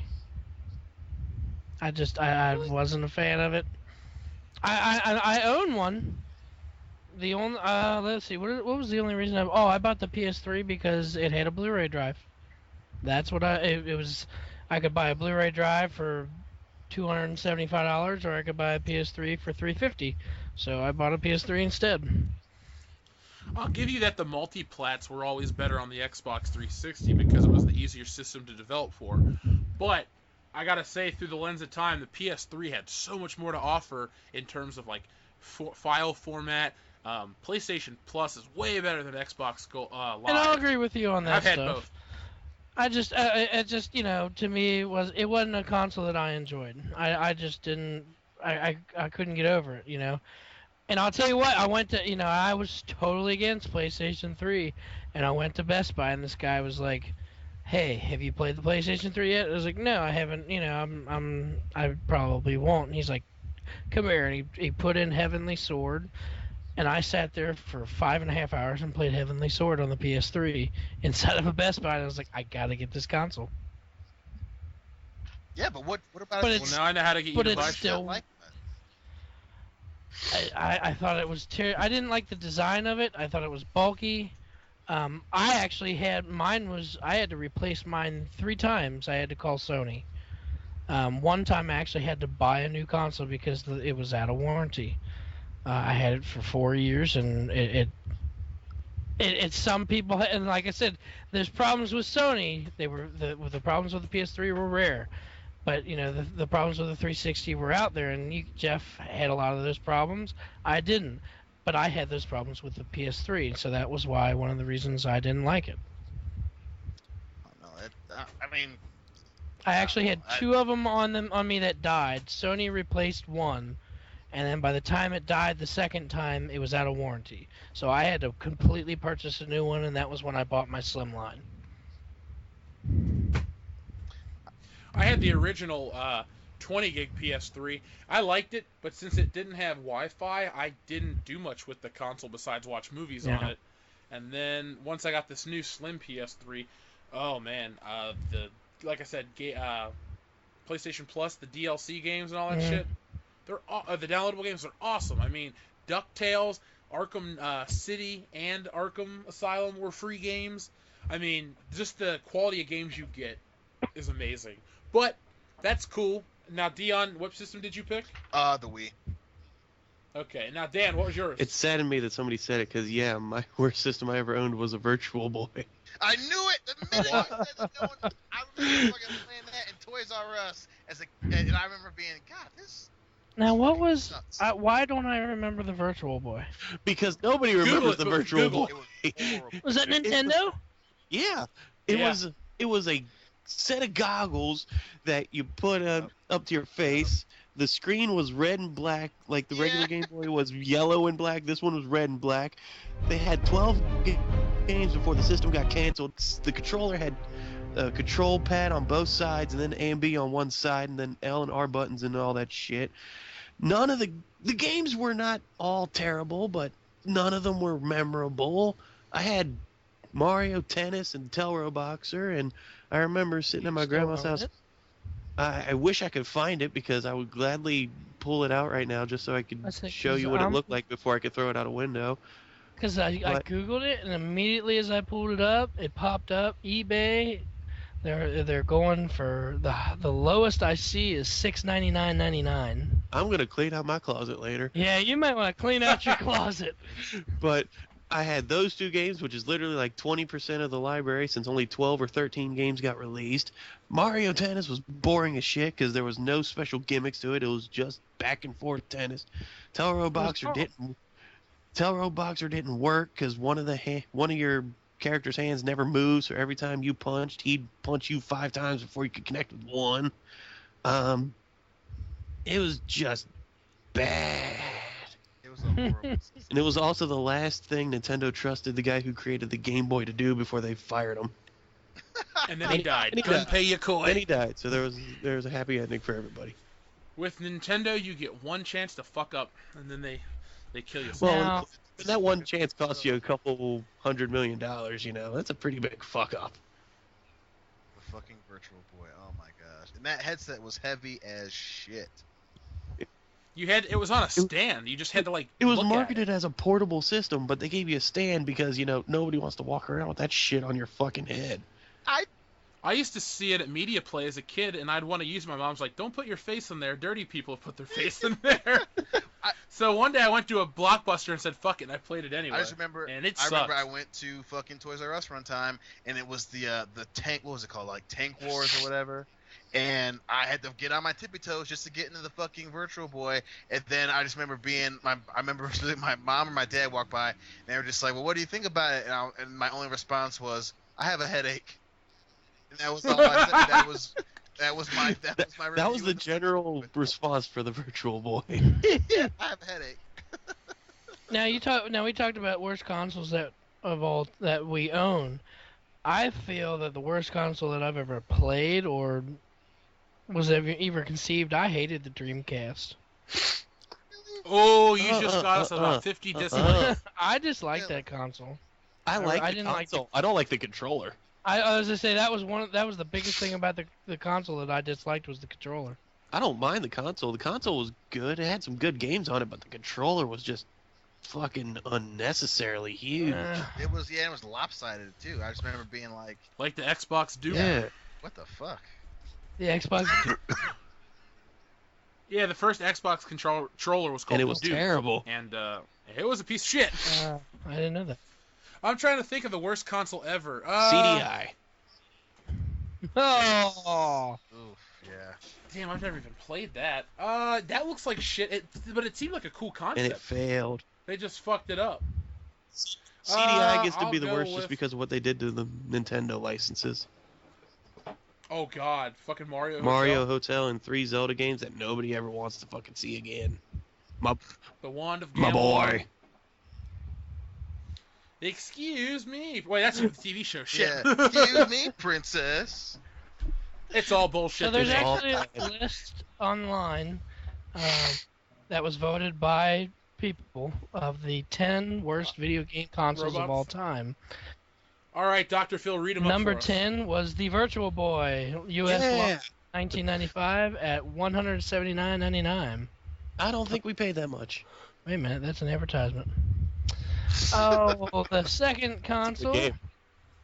Or, I'm sorry, number 9 on this list is the Sega 32X. Oh, that was bad. Launched That in thing, it failed 1994 at $159.99. That failed as soon as it got released.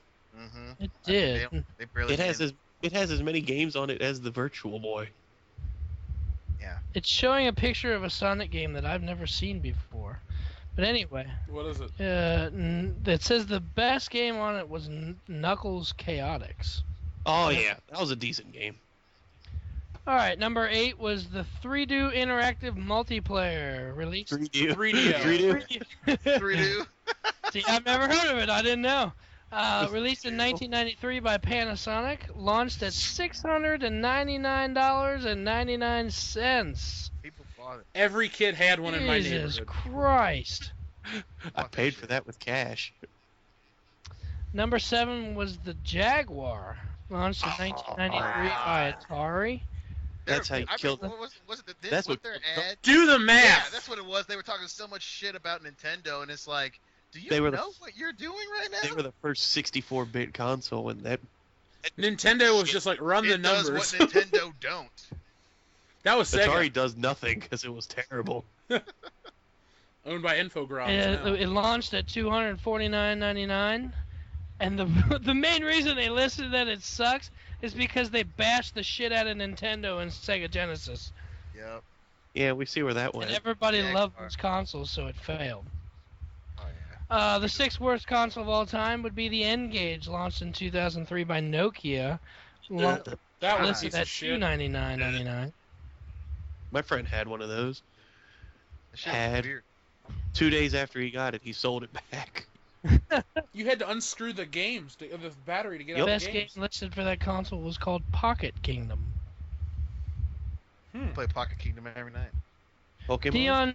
Dion I thought you were married. Dion mentioned the number 5 pick, the CDI, launched in 1991 by Philips Electronics. Told you. List price was at $699.99 to $1,400, sourcing prices What? throughout different countries. It sounds like the Steam machine. Sounds like a Best- same pile of shit. Best console in this game listed as the Burn, the Cycle. Okay. This one I'm not sure I'm going to pronounce correctly. Number 4 is Probably the not. Nuon, or the Nuon, Nuon. The new Why? Launched in 2004 by VM Labs. I've never heard of that. Never heard of it. Nope. Its list price was $400. That must have been one of those weird like European fucking companies that tried to get into the gaming industry. Tried to Best do all game the listed on download that games. console was the Tempest 3000. That sounds like the most generic video game title of all time. I think that was the one where it had like multiple games on it. Hmm. Did you play the previous one, Tempest 2000? You asshole! I was gonna make that joke.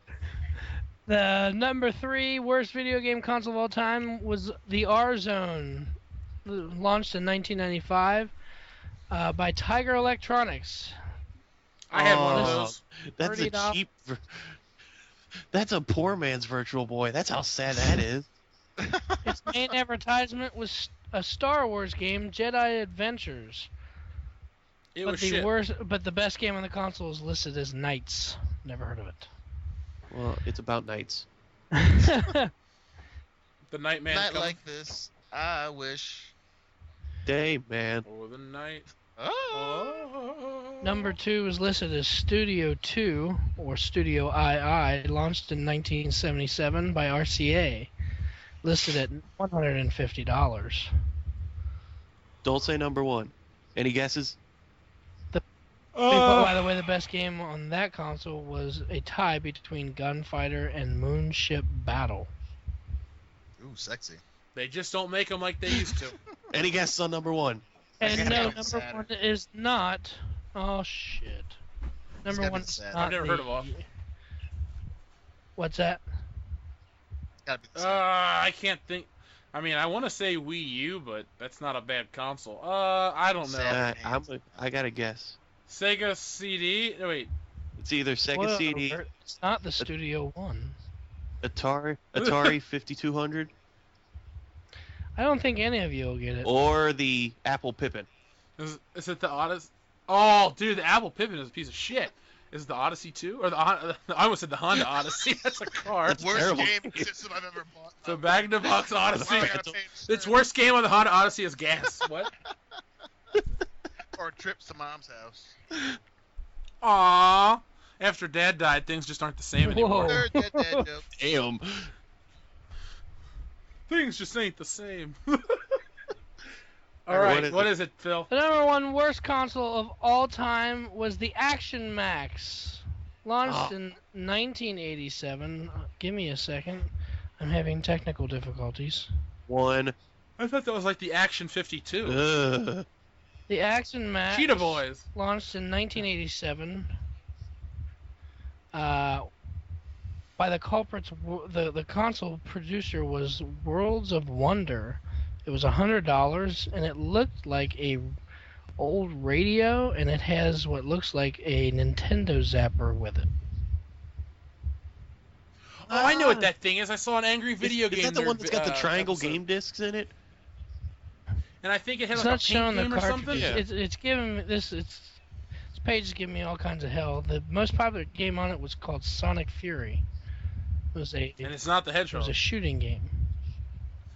You know, I gotta say, a console that I owned that I hated, and I'm not just saying this to be mean.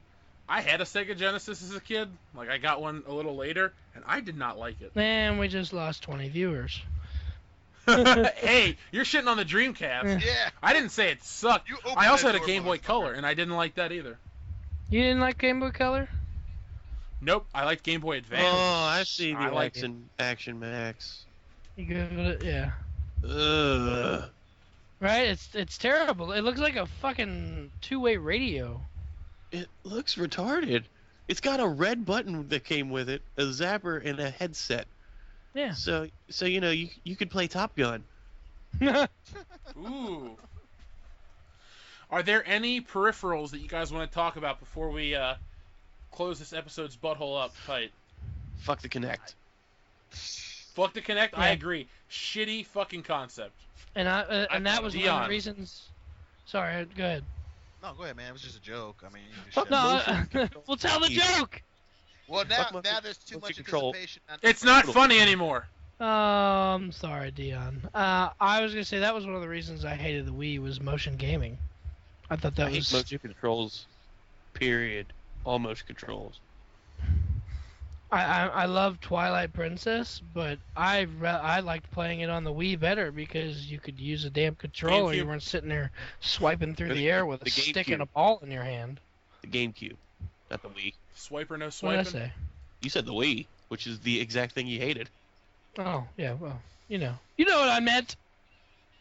Nope, We I did didn't. read a doctor's mind. Don't judge me, monkey. Wait, was that a racist joke? No, that was from a You movie. calling Dion out? It's too late for that, man. Sharp ass veins. From a movie. Name the film. Go. Grandma's Boy. That's a Where great he's movie. sitting on the couch and he's smoking the joint and talking about stupid shit, and then he looks at the monkey. Don't judge me, monkey. So, what part of the movie is that? Why aren't they sitting on a couch smoking a joint and talking stupid It's at shit? the end of the movie, right before When Jonah Hill's sucking on a right titty. before they go driving in the Jeep. And the monkey's driving the Jeep. I love that movie, by the way. It's a great video game stoner movie. And it ties in perfectly. I don't think there's a better video game-esque movie. I mean, the first Mortal Kombat I like, but that's not great. Nah, it's hard to make a good video game movie, apparently. Yeah, well, unless you're UA Bull. Oh, that was something Excellent. that was on the script that we didn't talk about. Video game movies. Well, let's bring it in. I mean, All right. Best one ever, Super Mario Brothers. Bye. and thank you for listening to episode 2. We'll see you next week, guys. Bye. I'm Luigi Mario. He's Mario with the Mario. Marios.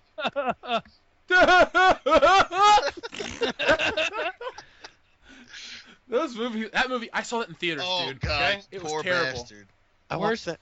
I distinctly remember seeing I it watched in that theaters, on too. YouTube a few months ago, and I was like, so this is why it was terrible. I can see it. I had the action figure of Luigi with those rocket boot things, and then I also had a cassette that came with a 3D book that you would listen to the cassette and read the 3D book, and it would tell you the story of the movie.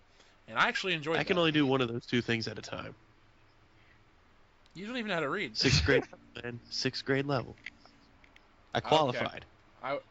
I was 3 when that movie came out. So And remember, that's our opening slogan, Jeff, is on a 6th grade Slogo? reading. The fuck's a slogo?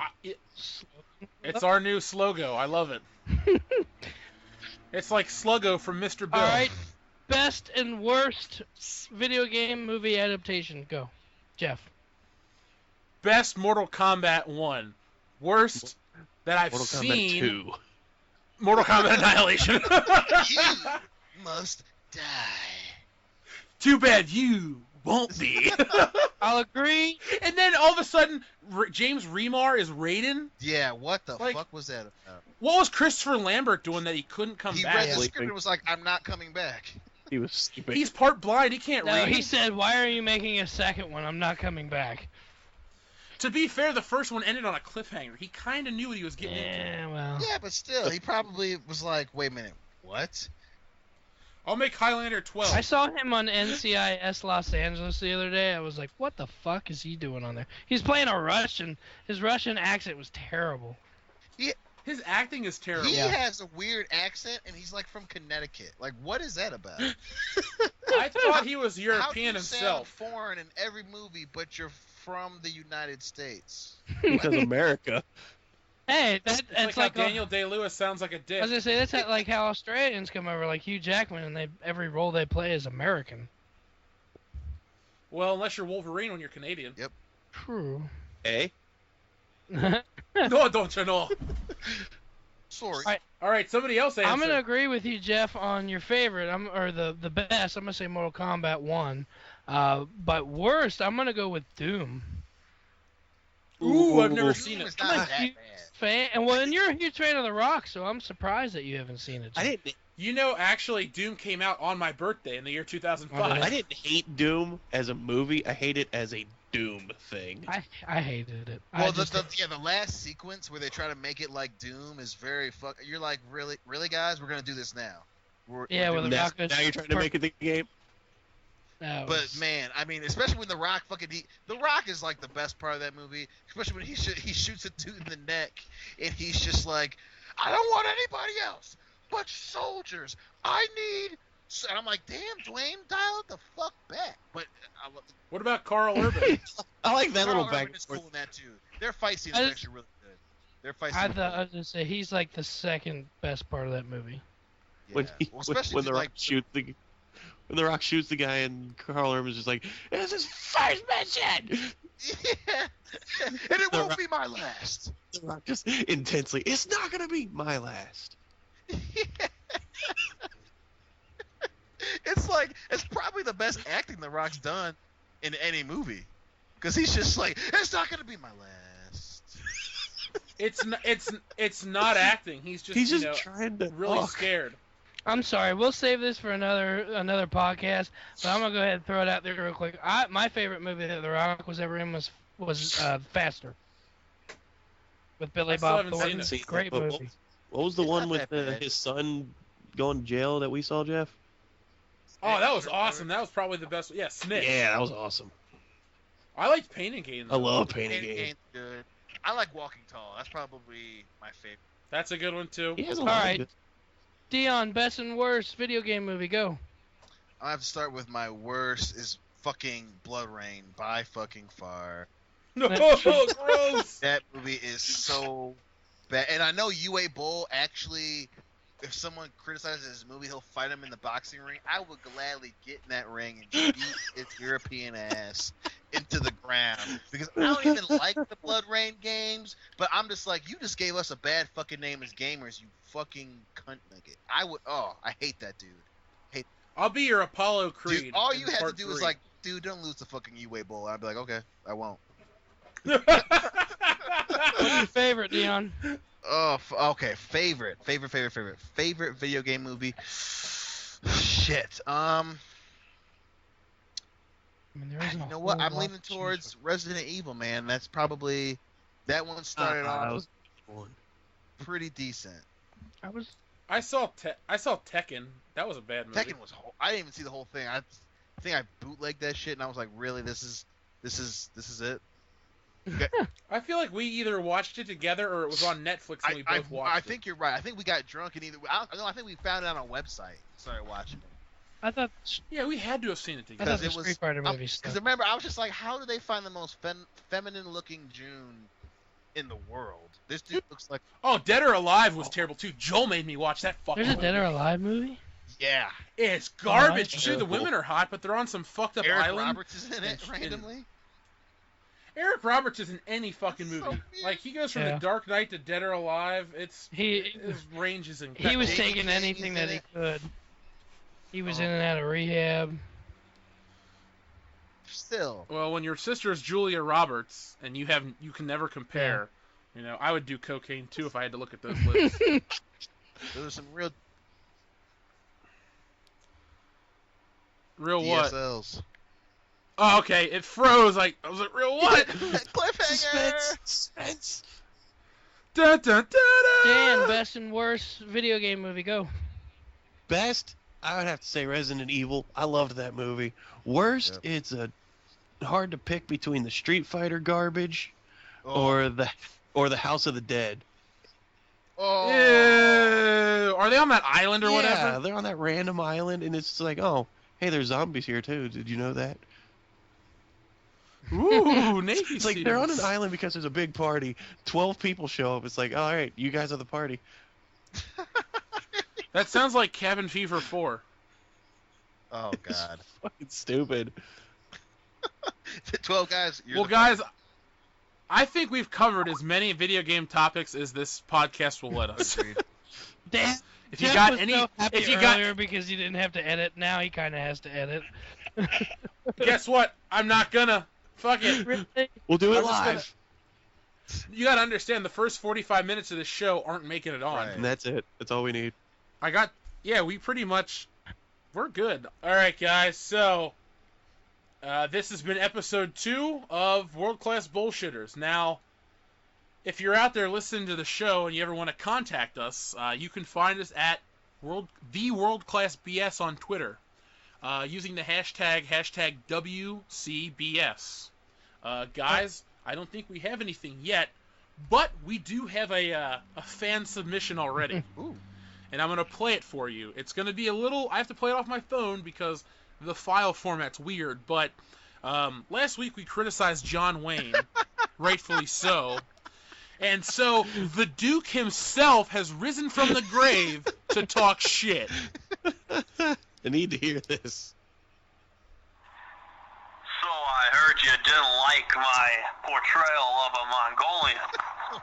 Well, let me tell you something, Pilgrim. I worked really hard to learn how to play that part. And shit. That was sent to me by a real listener today, and damn it, that made my day. Oh my God. Motherfucker. Can we make fun of John Wayne some more so he sends more shit? You know what? That is it. We will make fun of John Wayne every week. Dan, talk some more shit about John Wayne. I'm put on the spot. I'm Well, listen here, cowboy. It's How you Pilgrim. doing? Pilgrim. Pilgrim. Al Milgram. How about you go fuck yourself, Pilgrim? How about you lick I would tell my you to do the nuts, same thing. Pilgrim. They're rotting in the ground, John Wayne. Wayne John Wayne. John Wayne. John Wayne, great American hero. I think Dion, do you need an inhaler? I got one.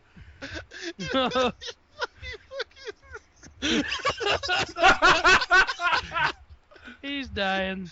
Oh my God. I won't That was. first die. If America could see Dion rolling around on his couch in his wife beater right now, laughing hysterically, I think this would get us the viewers that we want. Drinking a Miller My Lite. favorite part is that we compared him to a serial killer, but the first thing is you don't like my portrayal of a Mongolian? Like, that's so impressive. Seen his portrayal of a Mongolian? He's goddamn Shimon-Gorath. He's not, you know what? He's not worried about being called a murderer because it's true. Oh God. Oh Duke. Oh Duke. Well, folks, if you ever want to derail our show like that, you can send us a tweet using the hashtag WCBS. We will respond on air. We may even favorite and share your tweet too, so go ahead and do that. And while we're closing up, is there anything you guys want to plug or promote on the way out? Yeah, Jeff, before you cut everything out here, I think since it's a video game show, I'll go ahead and throw it out there. If anybody on Xbox One needs a partner in Destiny or Halo 5, go ahead and add me to Xbox Live. It's Deadman10692. Anybody else want to throw their gamer tag out there? If anybody wants to play a game on the PlayStation 4, I will personally tell you to go fuck yourself. I don't mind having new friends on Xbox. So. I play mostly single-player games, so no. So no. I'll put it on the Facebook. I will self-promote later. I'll promote myself as usual. Incarnate Studios. If you like this show, go on and give Incarnate Studios a like. It's my art business. I do all kinds of cool stuff. I just designed a movie poster today for a little independent film called Strip Club Massacre. So you'll be seeing my work out there in the world rather soon. You can also catch at horror conventions near Ohio and Indiana. If you ever want to meet the world-class bullshitters, you can find us in March, live in Cincinnati. The closer we get to the date, I'll give more information. You can also email us at theworldclassbullshit@mail.com. The world-class bullshit. Ran out of space. Actually, I don't know if... I might have to cut that out, because I don't think that's the email address. You know what? I'm not going to cut it out. Don't email us. Just send us a tweet. Don't email us. Like the Facebook. Tweet, Facebook. Like us. Share it with your friends. Tell them Dr. Phil sent you. Buy the book. Read it. You know. Watch Strip Club Massacre when it comes out. I hear it's about a church person. It's very wholesome, very clean family comedy. Clearly, we're pretty shitty at plugging other people's work. We're gonna work on our plugs later, America. We're gonna iron this shit out. You know what you do, guys? If you really like the show and you want to support us, just give us a like on Facebook, share this video, tweet us, use the hashtag WCBS, tell your friends. We need more people. We want to read your tweets on air. And eventually, when I remember the email address, we'll read those emails too. No topic is taboo. It doesn't even have to be related to the show. If you want to sit and bitch about the agricultural situation in Kansas, fine. We'll fucking talk about it. I will fucking talk about it. We'll wax intellectual. I'll sing Carry On Wayward Son this whole time. If you want to discuss Dan's asthma and ways to cure it, you know what? Damn it, send us an email too. If you want to talk about my asthma, you got some serious problems. You're listening to the wrong podcast. I think if Dan needs to cure his asthma, he needs to smoke a joint. He needs Jesus. Jesus did not help me with this asthma. That boy needs Did you know Jesus. You know that Jesus walks, and this podcast has been 99% Kanye West free. Thank God. It took long enough. We could have got away without him, but you know what? I figured let's mention that dude. You know, I learned something recently. What's that? You You can learned? clone black people. And you No can adopt shit. white women. Dan is the real MVP. It had to be guys, said. I'm gonna let you finish, but motherfucking Beyonce had the greatest album of all time. Christopher Reeves will not stand for that. That's fucked up. Sorry, Christopher Reeves. Rest in peace. Oh shit. Superman movie. Well, guys, I just want to let you know something. I've learned something too. I've learned that a flawless profile, a perfect body, the right clothes, and a great car can get you far in America, almost to the top. But it can't get you Isn't everything. it nice? We're all better people. Fish! Ladies and gentlemen, this has been episode 2 of World Class Bullshitters. I have been Jeff Hicks. I am the immortal Dion Green. I was Dan. Now I am. And now you're not. I don't know what I am anymore. And ladies and gentlemen, the doctor is in. Dr. Phil? Doctor's out. Ladies and gentlemen, this has been the Dr. Phil. Don't forget to brush your ass.